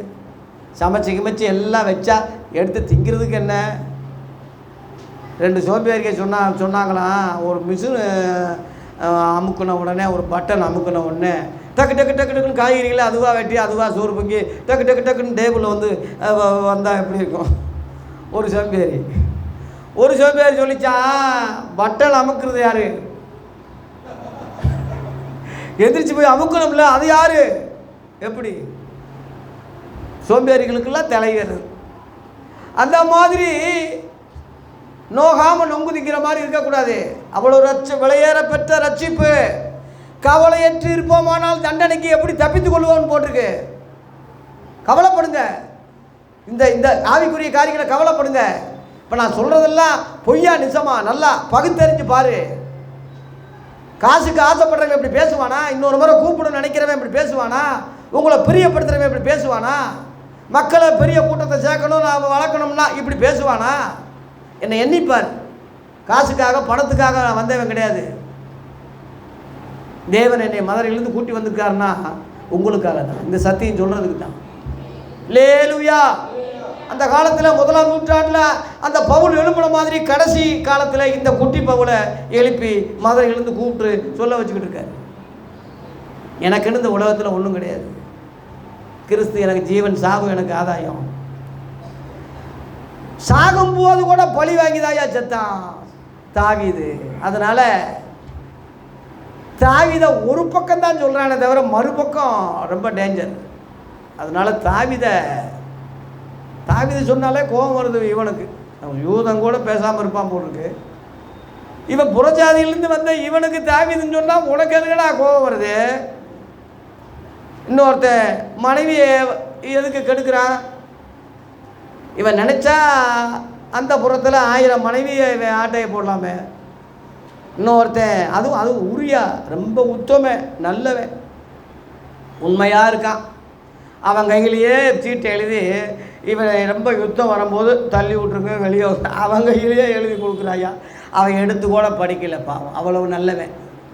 அநியாயமாக கொன்று அந்த பொம்பளைய ஆட்டையை போட்டு கொண்டு வந்து அதுக்கு பிறந்தவன் தான் இந்த மகாராஜா சாலமோன் பெரிய அறிவாளி. அது அந்த இதுக்கு பிறந்தவன் தான்.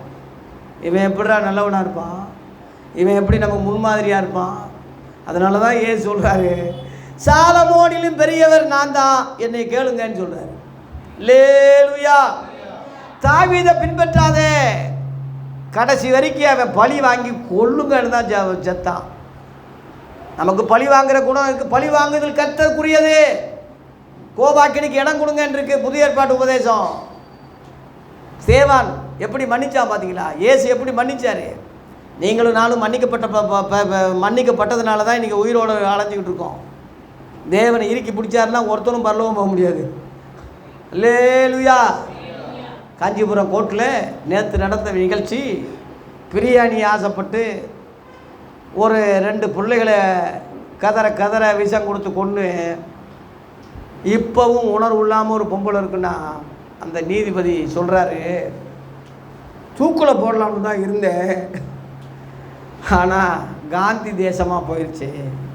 கண்ணுக்கு கண்ணு பல்லுக்கு பல்லுன்னு சொல்கிறதெல்லாம் சட்டம். ஆனால் அவனுக்கு ஆயுள் தண்டனை கொடுக்குறேன்னு சொல்லி சாகு வரைக்கும் ஆயுள் தண்டனைன்னு தீர்ப்பு கொடுத்துருக்குறாரு. நேற்று இதில் நீங்கள் பார்த்துருப்பீங்க. ஏன் ஒரு சாதாரண ஒரு நீதிபதி, தேவன் அறியாத கிறிஸ்தவ அல்லாத ஒரு நீதிபதி, உலகமே அவரை பாராட்டுறாங்க, கும்பிடுறாங்க, நீதாயா ஜட்ஜு, கடவுள் வடிவம்னு சொல்கிறாங்க. ஏன் ஒரு சாதாரண கிறிஸ்துவை அறியாத ரட்சிக்கப்படாத ஒரு நீதிபதி ஒரு மன்னிப்பு ஒரு இறக்கப்படுறாருன்னா, உலகார பாவிக்கு கூட தூக்கு தண்டனை வேண்டாம்னு சொல்கிறாருன்னா, கிறிஸ்தவ அன்பு அதை விட மேலானது. லேலுயா. நம்முடைய பாவங்களை எண்ணுவாரானால், நம்முடைய குற்றங்களை எண்ணுவாரானால் இன்றைக்கும் பரிந்து பேசிக்கிட்டு இருக்கார். நமக்கு தெரியுமா? 1 யோவான் 2ஆம் அதிகாரத்தில் நமக்காக பரிந்து பேசிக்கிட்டு இருக்காரு பிதா கிட்ட. பிதாவே, அப்பா மன்னிங்கப்பா, கீழே விழுந்துட்டான் தெரியல, அப்பா நான் என் முகத்தை பாருங்கப்பா, நான் எவ்வளோ தியாகம் பண்ணேன், எவ்வளோ ரத்த சிந்தினேன், எவ்வளோ அடி வாங்கினேன், என்னைய பாருங்கப்பா, அவன் என்னையவே நம்பிக்கிட்டு இருக்காப்பா. இப்படி பரிந்து பேசுகிற வக்கீலாக இருக்காருயா. இப்போ அவரே ப்ரொமோஷன் ஆகி ஜட்ஜ் ஆகிட்டா ஒன்றும் செய்ய முடியாது. ஒரு காலம் ஜட்ஜ் ஆகிடுவார் நியாயந்திருப்பில். இப்போ பரிந்து பேசிக்கிட்டு இருக்காரு. இந்த காலத்தை பயன்படுத்திக்க. இதுதான் கிருபையின் காலம். ஆகவே தேவ பிள்ளைகளே, சிம்சோன் எடுத்துக்கிட்டா, அதான் சொன்னேன்ல, 3000 பேரை கொண்டாயா. பழிக்கு பழி தீர்வேன்னு சொன்னான். எனக்கு பழிக்கு பழி தீர்வை இதோட இந்த வெளித்தரோட ஜீவன் மடிய கடவுள் 3000 பேரை கொண்டாயா. அவன் நமக்கு கோல் மாடலு முன்மாதிரியா. பெந்தேகோஸ்தே 3000 பேர் பேதுரு பிரசங்கத்தினாலே ஒரே நாள் ரட்சிக்கப்பட்டாங்க. அது ஊழியமா? லேவி புத்திரர்கள் யாத்திராக 32:28 லேவி புத்திரர்கள் 3000 யூதர்களை கொண்டு குவிச்சான்.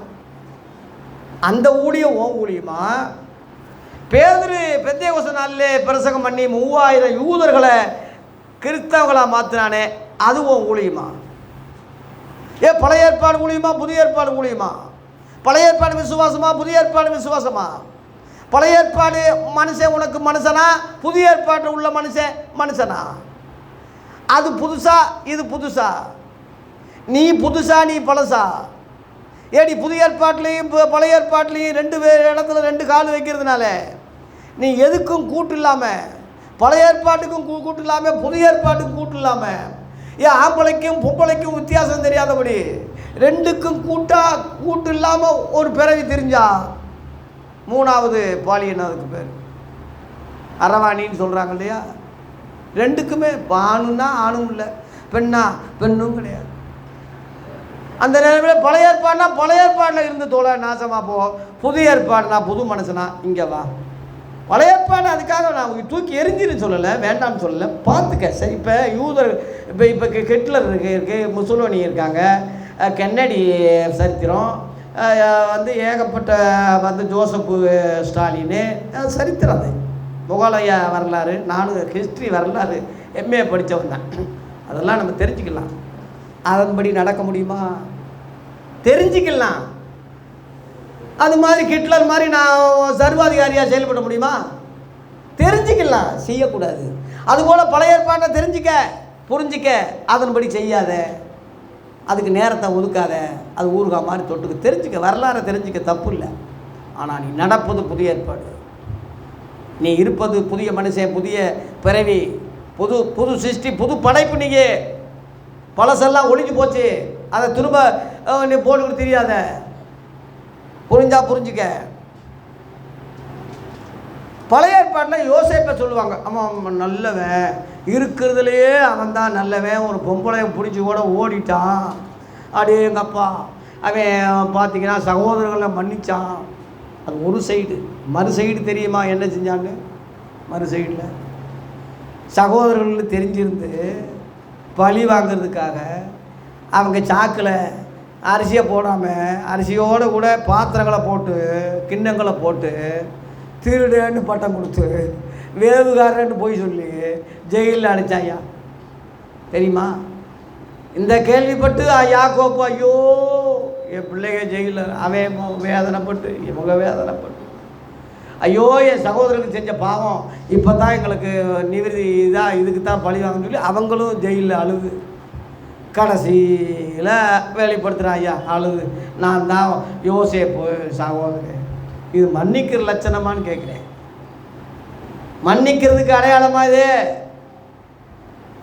அதனால நான் ஏன் சொல்கிறேன்னா, பழைய ஏற்பாட்டில் சரி இன்றைக்குள்ள பிறவிகளும் சரி, பழைய ஏற்பாட்டில் பொதுவாக எடுத்துக்கிட்டா ஒருத்தன் கூட நீதிமான் இல்லைன்னு சொல்லும் போது இப்போ யோசேப் மட்டும் விதிவிலக்கான்னு கேட்குறேன். அதனால தேவ பிள்ளைகளே, சிம்சோனும் சரி யோசேப்பும் சரி தாவீதும் சரி பழி வாங்கினாங்களே தவிர, பதிலுக்கு பதில் செய்தாங்களே தவிர, கோபத்தை காட்டினாங்களே தவிர, ஸ்தேவானை போல இயேசுவை போல மன்னிக்கல. இது புது மனுஷன், அவங்க பழைய மனுஷன் என்பது ப்ரூவ் பண்ணிட்டாங்க. 2 3வது பாயிண்ட்டு, 4 வரைக்கும் சொல்லி முடிச்சிடுறேன். 3வது பாயிண்ட்டு, மதுபான வெறி இல்லாதவன் புது மனுஷன். எபேசியர் 5 அதிகாரம் 17-18 படி. எபேசியர் 5 அதிகாரத்தில் 17-18 மதியற்றவர்களாக இராமல் கர்த்தருடைய சித்தம் என்னதென்று உணர்ந்து கொள்ளுங்கள். துன்மார்த்துக்கு ஏதுவான மதுபான வெறி கொள்ளாமல், கவனிக்க, ஆவியிலே நீ களி கூர்ந்து புதிய பாடல்களை பாடி கர்த்தரை மகிமைப்படுத்தி ஆவிக்குள்ள நீ ஆவிக்குரியவனா நீ போகணுமே தவிர மதுவான வெறி கொள்ளக்கூடாது என்று கிறிஸ்தவங்களுக்கு இங்கே எழுதப்பட்டிருக்கு. கிறிஸ்தவன் மதுவான வெறி இல்லாதவன். அப்படி ஒரு கிறிஸ்தவன் மதுவான வெறியா இருந்தா அவன் கிறிஸ்தவன் அல்ல, அவன் பழைய மனுஷனை தவிர புது மனுஷன் அல்ல. ஆதியாகமம் 9 அதிகாரத்திலே ஒரு பக்கம் நீதிமான்ட்டு பேர் பெற்றாலும் நோவா, மறுபக்கம் என்ன செஞ்சான்? ஆதியாகமம் 9 அதிகாரம் 20-21 படி. குடிச்சு வெறிச்சு கூடாரம் வஸ்திர விலைகள் நிர்வாணமாக கிடந்தாயா. இவன் யாரு? நீதிமானு. ஒரு காலத்தில் நல்லா தான் இருந்தான். ஒரு சைடு நான் மறு சைடு மோசமாக தான் இருந்தா. அதை சொன்ன ஒரு பையன் நிர்வாணமாக இருக்காருன்னு சொன்னவனே சபிச்சிட்டான். எந்திரிச்ச உடனே ஜபிச்சிட்டாயா, பிள்ளைகளை போய் ஜபிக்க யார் மனசு வருமா? அந்த மாதிரி இன்னொரு கூத்து ஆதியாகமம் 19 அதிகாரத்தில் 36 அப்படியே எங்கப்பா லோத்து ஒரு பக்கம் நீதிமான்னு பேர் பெற்றாலும் மறுபக்கம் அவன் செஞ்ச காரியம் என்ன? படிங்க. இவ்விதமாய் லோத்தின் குமாரத்திகள் இருவரும் தகப்பனாலேயே கர்ப்பமாகிட்டாங்கய்யா. காரணம் என்னென்னா இந்த மது வெறி தான் வந்து இந்த இந்த இந்த மதுவான வெறி தான். நல்லா குடிச்சு பெத்த பிள்ளை வந்து நீ கெடுக்கிற அளவில் என்ஜாய் பண்ணுற அளவுலையா உனக்கு உணவு இல்லாமல் இருக்கும். மனுஷனாவே தெரியலன்னு சொல்கிறான். காலையில் எனக்கு ஒன்றும் தெரியாது, ஒன்று இவன் என்ன மனுஷன்? அறியாமை உள்ள காலங்கள். தேவன் அதை காணாதவரை போல் இருந்தால் அதை விடுங்க, அதை அதுதான். அதுக்கு ஏன் சொல்கிறேன்னா, அதை நீ தூக்கி பிடிக்கிறதுனால, அதை பற்றி நீ பேசுகிறதுனால, அதை முன்மாதிரியாக கிறித்தவனாக இல்லாமல் நீ முட்டாத்தனமாக போகிறதுனால தானே உன்னை இப்போ இதெல்லாம் சொல்லி உன்னை வைய வேண்டியது இருக்கு. திரும்புங்கன்னு சொல்ல வேண்டியது இருக்கு. ஆகவே மதுபான வெறி இல்லாதவன் புது மனுஷன், கிறித்தவன் மதுபான வெறிச்சு இது பண்ண பழைய ஏற்பாட்டுக்காரன். அதனால் அது வேற, இது வேற. பழைய ஏற்பாடு மனுஷன் பழைய மனுஷன், புதிய ஏற்பாடு மனுஷன் புதிய மனுஷன். கடைசியில் 4வது சொல்லி முடிக்கிறேன். 4வது பாயிண்ட் சொல்லி முடிக்கிறேன். புத்தி தெளிந்த புதிய மனுஷன், பிசாசு பிடித்த பழைய மனுஷன். கடைசி பாயிண்ட் மார்க் 5 அதிகாரம், மார்க் 5:15. இயேசுவினிடத்தில் வந்து பிசாசு பிடித்திருந்த அந்த மனுஷன் வஸ்திரம் தரித்து உட்கார்ந்து புத்தி தெளிந்திருக்கிறதை கண்டார்கள். அல்லேலூயா. புது மனுஷனுடைய அடையாளம் புத்தி தெளிந்தவனாக இருந்தான், வஸ்திரம் தரித்தவனாக இருந்தான், இயேசுவுக்கு கீழ்ப்படியக்கூடியவனாக இருந்தான். அல்லேலூயா. இதான் புதிய மனுஷன். புதிய மனுஷனை தரித்துக்கொள். பழைய மனுஷன் என்னான்னா, அதில் நீங்கள் 1லிருந்து 13 வரை பார்த்தீங்கன்னா பழைய மனுஷன் அவனே தான். பழைய மனுஷனாக இருக்கும்போது எப்படி இருந்தான் படிங்க. ஆ ஆ ஆ ஆ அசுத்த ஆவி உள்ள ஒரு மனுஷனாக இருந்தான். அவன் குடியிருப்பே கல்லறை சுடுகாட்டை தான் அவன் இருந்தான். சங்கிலினால் கட்டி அவனை கட்ட முடியல. அநேக விலங்குகள் போட்டாலும் அதை முடித்து சங்கிலியில் முடித்து விலங்குகள்லாம் அவன் இது ரொம்ப பலன், பிசாசிக்கு ரொம்ப பலன் இருக்கு. அதான் அதுக்குனால தான் அவன் பேர் பலவான்னு சொல்கிறார் ஏசு. பலவானை முந்தி கட்டினாலுடைய. லேலுயா. ஆமாம். ஒரு சாதாரண ஒரு சின்ன ஒரு ஒல்லியாக இருக்கிற ஒரு பொம்பளை கூட பிசாசி வரும்போது அடேங்கப்பா யானையவே மிதிக்கிற அளவில் அது ஒரு தைரியம் வரும், அது ஒரு தெம்பு வரும். பிசாசியுடைய சக்தி அது. பிசாசிக்கு அந்த பலன் இருக்குது. அப்போ இவன் சங்கிலியை முடிச்சு போடுறான்னா பாருங்கள், பெரிய பெரிய விலங்குகள்லாம் உடைஞ்சி போகிறான், அந்த அளவில் பலன். அப்புறம் சுடுகாட்டில் இருந்தால், இன்னும் சொல்ல போனால் கல்லுகளாலேயே தன்னையே காயப்படுத்திக்கிட்டு கூத்திக்கிட்டு இருந்தான். இன்றைக்கி அநேகர் சாமி என்ற பேரில், கடவுள் என்ற பேரில் நாக்கில் குத்த, கன்னத்தில் குத்த, பறவை காவடின்னு தொங்க, எத்தனை தீயில ஓட, எவ்வளவு சித்திரவதை, எவ்வளவு வேதை. இவைகள்லாம் தங்களை தாங்களே சிறுமப்படுத்தி கொள்ளுகிற, தங்களை தாங்களே அழித்து கொள்ளுகிற இந்த கதியெல்லாம் உனக்கு இருக்கக்கூடாதுன்னு தான் ஒரே இரட்சகர் உனக்காக எல்லாத்தையும் அவர் சுமந்தார். அவர் தன்னைத்தானே பலியானார், தன்னைத்தானே அவர் ரத்தம் சிந்தினார், தன்னைத்தானே அவர் விலங்கிடப்பட்டார், தன்னைத்தானே அவர் வந்து சிலுவையில் அனாதியாக தொங்கினார். இத்தனைக்கும் மொத்தமாக அவர் தொங்கியிருக்கும் போதே நாம் தொங்க வேண்டிய, நாம் வந்து இந்த மாதிரி இருக்க வேண்டிய பிசாசுக்கு என்ன நம்ம உடம்பை கெடுக்க வேண்டிய அவசியம் இல்லை, தேவையில்லை. ஏன்னா அவன் பழைய மனுஷனாக இருக்கான், ரட்சிக்கப்படலை, பழைய மனுஷன். அதான் பிசாசு பிடிச்சிருக்கு. புதிய மனுஷன் புத்தி தெளிஞ்சவன், வஸ்திரம் தெரிஞ்சவன். என்ன வஸ்திரம்? ரட்சிப்பின் வஸ்திரம், துதியின் உடை, அலங்கார உடை, தகுதியான வஸ்திரம், துதியின் உடை, இப்படி பல பேர் இருக்கு. ஆவிக்குரிய மனுஷன் புது மனுஷனாக இருக்கான், புது பிறவியாக இருக்கான், தெளிந்த புத்தி உள்ளவனாக இருக்கான், இயேசுவோட பக்கத்தில் உட்காந்துருக்கான், இயேசு சொல்கிறதெல்லாம் கேட்குறான். ஐயா இறங்கி உன் அப்பா அம்மா வீட்டுக்கு போய் கர்த்தர் 19ஆம் வசனம், கர்த்தர் உனக்கு இறங்கி செய்தவைகள்லாம் அறிவின்னு சொல்கிறாரு.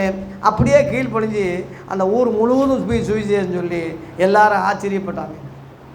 லேலுயா. இயேசுவுக்கு கீழ்ப்படுகிற மனுஷனா, தெளிந்த புத்தி உள்ளவனாய், வஸ்திரம் தரித்தவனாய், இயேசுவுக்கு கீழ்ப்படிக்கக்கூடியவனாய் புதிய மனுஷன் காணப்படுறான். லேலுயா. பழைய மனுஷன் காரியம் ரொம்ப டேஞ்சர், ரொம்ப மோசம்.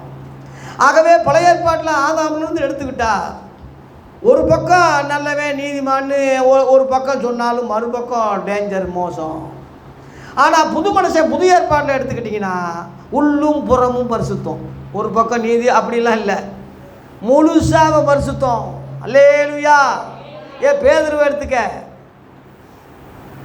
யாக்கோபு எடுத்துக்க, பவுல் எடுத்துக்க, தீமோத்தேயு எடுத்துக்க, புதிய ஏற்பாட்டில் ஸ்தேவான் எடுத்துக்க, தீமோத்தேயு எடுத்துக்க, மரியாள் அம்மாவை எடுத்துக்க, மார்த்தாள் அம்மாவை எடுத்துக்க,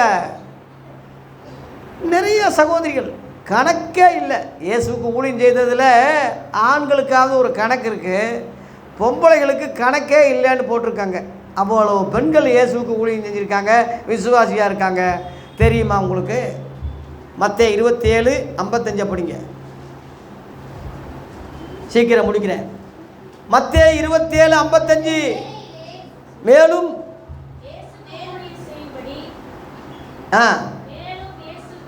இயேசுவுக்கு ஊழியம் செய்யும்படியாக கலிலேயாவிலிருந்து அவரோடு கூட வந்திருந்த அநேக ஸ்திரீகள் தூரத்தில் நின்று பார்த்துக்கிட்டு இருக்காங்க சிலுவை காட்சியை.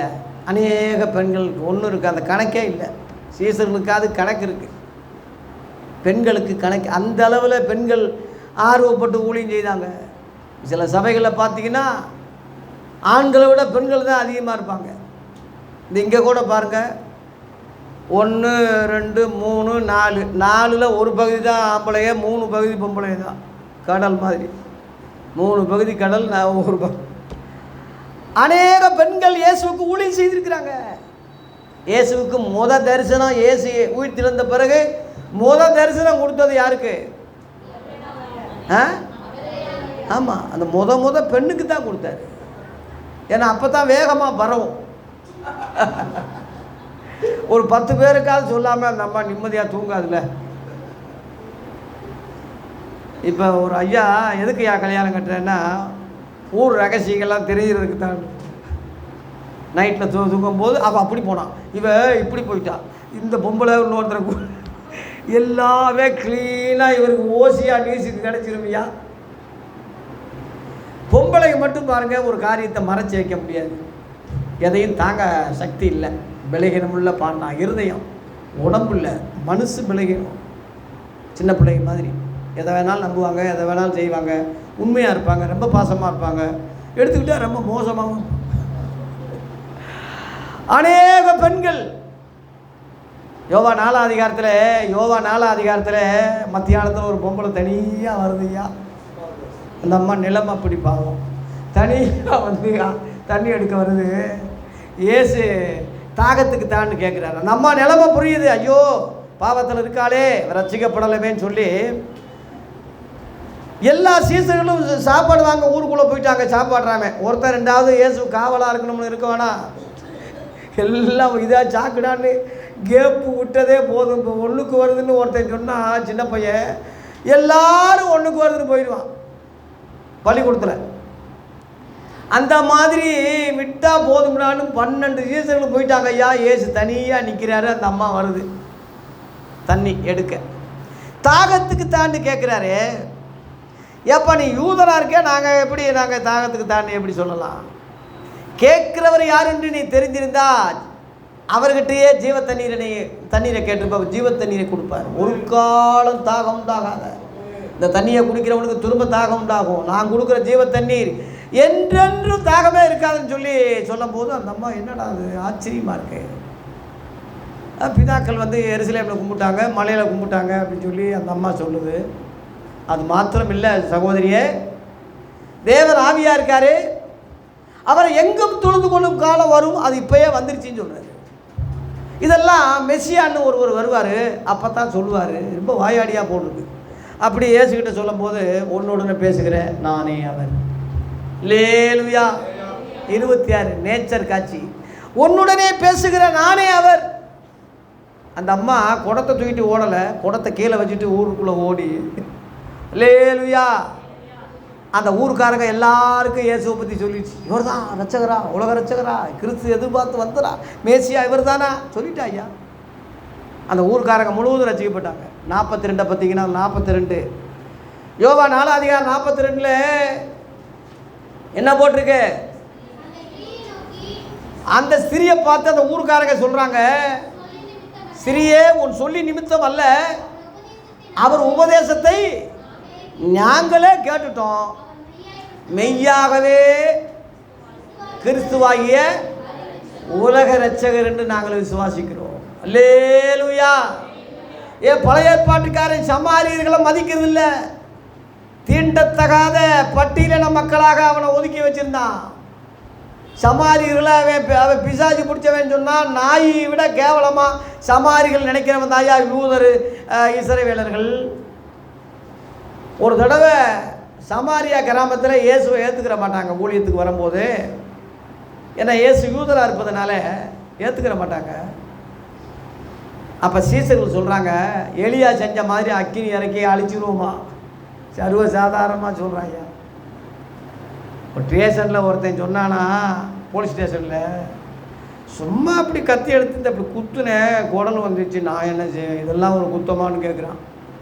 சும்மா அப்படி குத்துனேன், குடலெல்லாம் சரிஞ்சிருச்சு, நான் இதெல்லாம் ஒரு குற்றமாயான்னு சொல்கிறான் ஐயா. அது மாதிரி ஈஸியாக சாதாரணமாக அக்கினி இறக்கி அழிச்சிருமா? எலியாவை ஒப்பிடுறான். அந்த எலியாவின் தேவன்னு சொல்கிறவனுக்கு அந்த புத்தி தானே வரும்.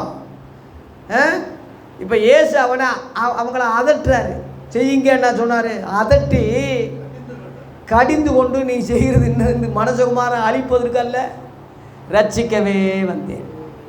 லூக்கா 9 53 அந்த இது இருக்குது நான் சொல்கிறது. எலியாவை இயேசு அங்கீகரிக்கல, எலியா மாதிரி செய்யணும்னு சொல்லலை இயேசு. எலியாவின் ஆவி நமக்குள்ளே இருக்கக்கூடாது, கிறிஸ்துவின் ஆவி தான் நமக்குள்ளே இருக்கணும். கிறிஸ்துவின் ஆவி இல்லாதவன் அவருடையவன் அல்ல. எலியாவின் ஆவி எனக்கு இருக்கணும்னு இன்றைக்கி நம்ம சொல்லக்கூடாது. இன்றைக்கி பாடுறான்ல பாட்டு, கிறிஸ்தவன் எலியாவின் தேவன் நம் தேவன், ஏதாவது அறிவு இருந்தால் பாடுவானா? அப்போ வெட்டு 450 தீர்க்கதரிசிகளை அப்போ பூசாரிகளை வெட்டி கொண்டான் இருக்கு எலியா. இன்னைக்குள்ள பூசாரிகளை போய் எவனாவது வெட்ட சொல்லி பார்ப்போம். எலியாவின் தேவன் வெட்டு, அப்போ வெட்டுறா முடியுமா உன்னால்? பரியாசம் பண்ணான் இருக்கு எலியா, பரியாசம் பண்ணான் இருக்கு. எபேசியர் 4:5 பரியாசம் தகாதவைகள் தோத்திரம் செய்தலே தகும். ஒரு கிறிஸ்தவனுக்கு உள்ளது தோத்திரம் தான் பண்ணணுமே தவிர இப்போ லந்தோ பரியாசமும் இருக்கக்கூடாது. எலியா பரியாசம் பண்ணானே பகிரங்கமாக வசனமே இருக்கு. ஆகவே அவங்க கோல் மாடலோ முன்மாதிரியோ அல்ல. அதனால தான் இயேசு மறுரூப மலையில் தரிசனமாகும் போது மத்திய 14 எலியா அங்கே காணப்படுறான், மோசே அங்கே காணப்படுறான். தேவன் எல்லாருக்கும் அனுசரித்து செவி கொடுக்கப்பான்னு சொல்லலை, இயேசுவை பார்த்து சொல்கிறாரு, இவர் என்னுடைய நேசகுமாரன், இவர் மேலே தான் நான் பிரியமாக இருக்கிறேன், இவருக்குத்தான் நீங்கள் செவி கொடுக்கணும். லேலுயா. கிறிஸ்தவர்களே, மோசேக்கு அல்ல, எலியாவுக்கு அல்ல, ஏன் பழைய ஏற்பாட்டில் உள்ள எந்த மனுஷனுக்கும் அல்ல. இயேசு கிறிஸ்து நமக்காக பலியாக ஒப்பு கொடுத்த நம்முடைய சொந்த இரட்சகராகி அந்த புறஜாதிக சொன்னாங்க, மெய்யாகவே உலக இரட்சகர். இயேசுவை உலக இரட்சகர்னு சொன்னதுனால தான் அவங்களுக்கு இரட்சகரமானார். யூதர்களுக்கு மட்டும் இரட்சகரானா? இஸ்ரவேலின் தேவன் சொல்கிறானே, என்ன நியாயம்? குலசாமி அப்போ இஸ்ரவேலுக்கு குத்தம் எடுத்துக்கிட்டாங்களா ஒரு வட்டம் போட்டு? எப்படி இஸ்ரவேல் இருந்தாலும் குண்டை போட்டுக்கிட்டு காசாவில் பிள்ளைகளை அழிச்சிக்கிட்டு கொண்டுக்கிட்டு இருக்கான். இப்போ இதான கடவுள் சித்தம்? இதா தேவனுடைய லட்சணம்? இதா நம்ம கிறிஸ்தவனுடைய காரியம்? கிடையாது. அதனால் தேவ பிள்ளைகளே, தயவு செய்து இன்றைக்குள்ள போதகர்கள் சொல்லி கொடுக்காதனால நம்ம எல்லாம் தற்கூரிகளாக முட்டாப்பைகளாக போயிட்டோம். இனிமேலும் தயவு செய்து தோசையை மாற்றி போடுற மாதிரி பழசெல்லாம் மாற்றி பழைய ஏற்பாடு முக்காடுன்னே இருக்குது. படிங்க 2 கொரிந்தியர் 3. 2 கொரிந்தியர் 3ல் 14-15 பாரு.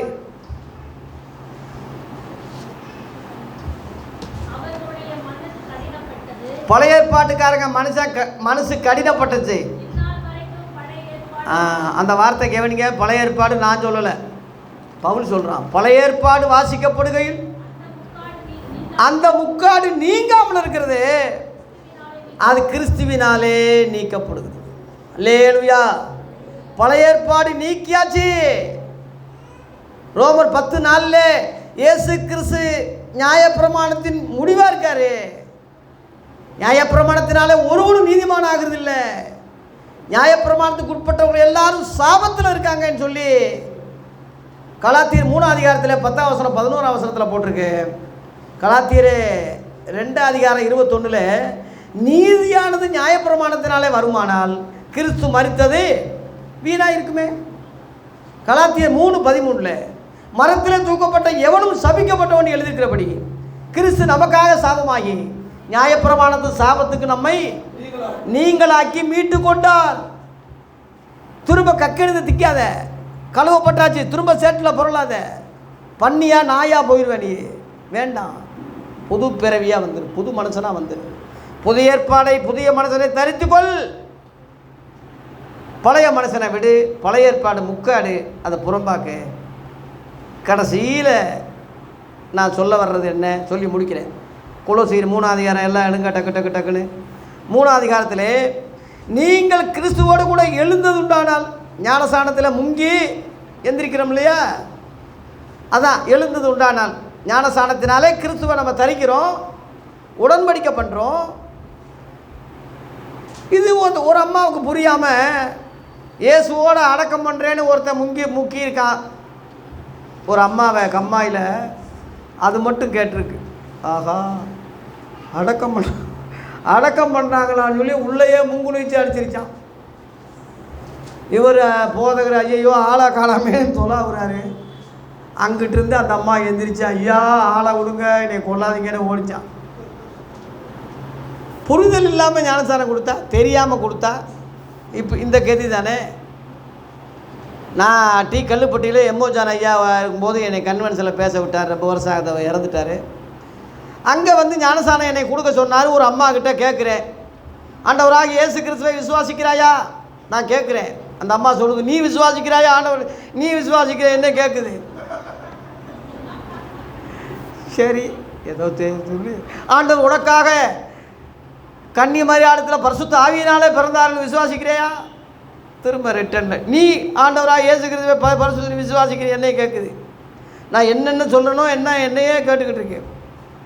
அப்போ பக்கத்தில் உள்ளவங்க வஞ்சி அந்த அம்மாவை, ஏம்மா அவர் சொல்கிறது ஆமாம் இல்லைன்னு சொல்லாமல் நீ அவரை கேள்வி கேட்குறிய? இல்லை ஞானசான கேள்வி கேட்பாங்க, நீங்கள் என்ன சொன்னாலும் திருப்பி சொல்லுங்கன்னு சொன்னாங்க எனக்கு. அதுதான் நான் சொல்லுறேன். இப்படிப்பட்ட நாதாரிகளுக்கெல்லாம் ஞானசானம் கொடுத்தா எப்படி அவன் மறுபிறப்பு ஜீவி அடைய முடியும்? கிறிஸ்துவோடு கூட எழுந்தது உண்டானால், கிறிஸ்து தேவனுடைய வலது பாட்சத்தில் வீட்டிற்கும் இடத்தில் உள்ள மேலானவைகளை தேடுங்கள். கிறிஸ்தவங்களுக்குள்ள ஆலோசனை இது, கவனிங்க. கிறிஸ்தவர்களே, நீ யூதர்கள் அல்ல, இஸ்ரவேலர்கள் அல்ல, நீ பழைய ஏற்பாட்டுக்காரன், பழைய மனுஷன் அல்ல, நீ புது மனுஷன். உனக்குள்ள ஆலோசனை மேலானவைகளையே தேடுங்கள்.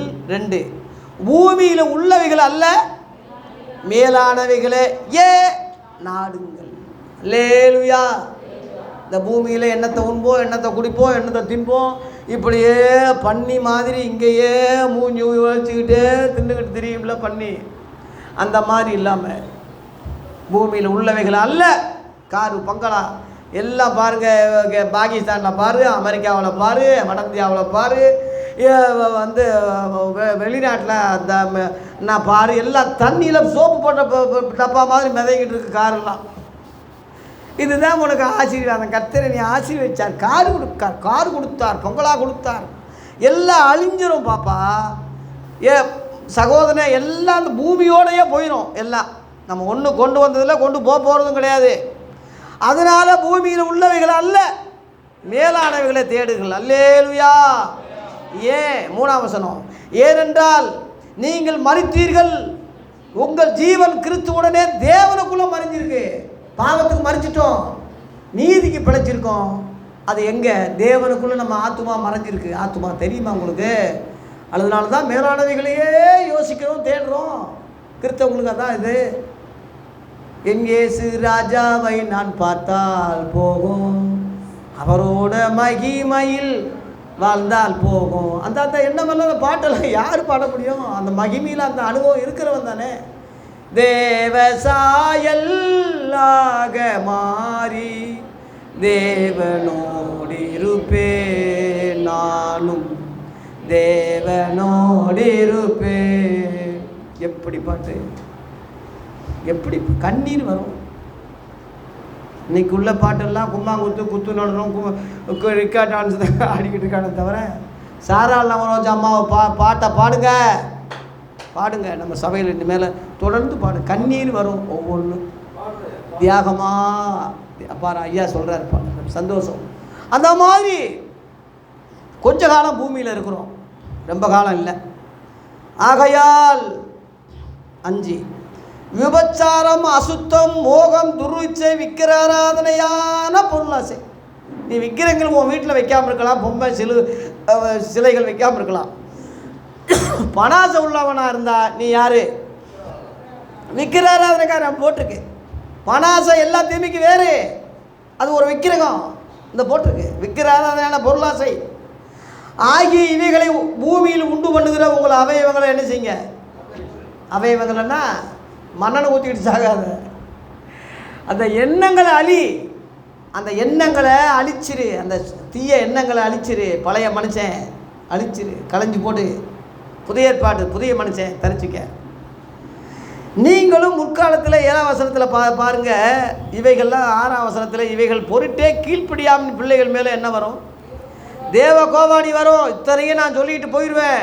கீழ்ப்படியாமல் போயிட்டீன்னா தேவ கோபத்துக்கு நீ ஆளாயிருவ. நீங்களும் முற்காலத்தில் அவர்களுக்குள்ளே சஞ்சரித்த போது அவைகளை செய்து கொண்டு வந்தீர்களே. நம்மெல்லாம் ரசிக்கப்படாத போது நிறைய கெட்ட வார்த்தை பேசிக்கிட்டு இருந்தோம், பொய்யை பேசிக்கிட்டு இருந்தோம், எல்லாம் பெரிய ஏகப்பட்ட தவறுகள் பண்ணிகிட்டு இருந்தோம். உண்மைதான். இப்பொழுதோ 8, கோபமும் மூர்க்கமும் பொறாமையும் உங்கள் வாயில் பிறக்கலாகாத தூஷணமும் வம்பும் வார்த்தைகளாகி இவைகளெல்லாம் என்ன செய்யுங்க? வெற்றி விடுங்க. பழைய மனுஷனை களைச்சி போட்டு அழுக்கு வெற்றி. ஒருவருக்கொருவர் பொய் சொல்லாதிருங்கள். 9, பழைய மனுஷனையும் அவன் செய்கைகளையும் களைந்து போட்டு. 10 முடிக்கிறேன். தன்னை சிருஷ்டித்தவருடைய சாயலுக்கு ஒப்பாய். சிருஷ்டித்தவர்னா தேவன் தமது சாயலாக தமது ரூபத்தின்படி மனுஷனை உண்டாக்குவோமாகன்னு சொன்னாரே, அவருடைய சாயல் அணிந்து பூரண அறிவடையும்படி. என்ன அறிவு?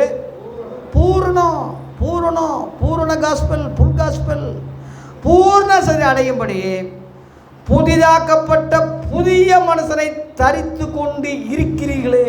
அல்லேலுயா. ஆகவே இந்த புதிய மனுஷன் தரித்தவன் தான் புதிய ஏற்பாடு கிறிஸ்தவன். பழைய மனுஷனை அதே கதியில் இருக்கிறவன் பழைய ஏற்பாடு பழைய மனுஷன். செய்தியை நிறைவு செய்கிறேன். புதிய ஏற்பாட்டின் புதிய மனுஷன், பழைய ஏற்பாட்டின் பழைய மனுஷன் என்ற இந்த 2 வித்தியாசங்களை புரிஞ்சு அறிஞ்சு பழையவைகளை கழித்து பழைய மனுஷனை களைஞ்சி செய்கைகளை களைஞ்சி இயேசு கிறிஸ்துவுக்கு ஒப்படையாய் அவர் சிந்தையாக அவர் சாயலாக அவருடைய சரீரத்துக்கு ஒப்பாய் நம்மையும் அருவப்படுத்துவார்னு ஒரு வாக்கு பண்ணியிருக்கிறார். மகியின் மேல் மகிமையடைந்து மறுரூபப்பட்டு மணவாளனை அடைவோமாக. அந்தி கிறிஸ்து சீக்கிரம் வரப்போகிறான். சீக்கிரம் அந்த உலகம் அழிவுக்கு நேராக போய்கிட்டு இருக்கு. 666 முத்திரை கட்டளையிட போகுது. இந்த பூமி சீக்கிரமாக அழிவுக்கு நேராக போகிறதுனால வெளிப்படுத்தல் 3:10 அவருடைய மக்கள், அவருடைய புதிதாக்கப்பட்ட மக்களை ஒரு நொடியில் ஒரு இமை பொழுதில் கண்ணை மூடி கண்ணை திறக்கிறதுக்குள்ள ஆகாயத்தில் எடுத்துக்கொள்ளப்பட்டு கர்த்தரோடு இருக்க வைப்பார். அவங்கள திரும்ப கூட்டி வர்றதுக்கு பேர் தான் 2ஆம் வருகை. 2ஆம் வருகை முக்கியமாக, எடுத்துக்கொள்ளப்படுதல் முக்கியமாக. இன்னும் அதிகமாக பேச டைம் இல்லை. அடுத்த ரவுண்டில் வரும்போது கூட்டம் 2 நாள் 3 நாள் தொடர்ந்து கூட்டம் வைங்க. நிறையா சத்தியங்களை சொல்கிறேன். கர்த்தர் நம்மை ஆசீர்வதிப்பாராக. நன்றி, வணக்கம்.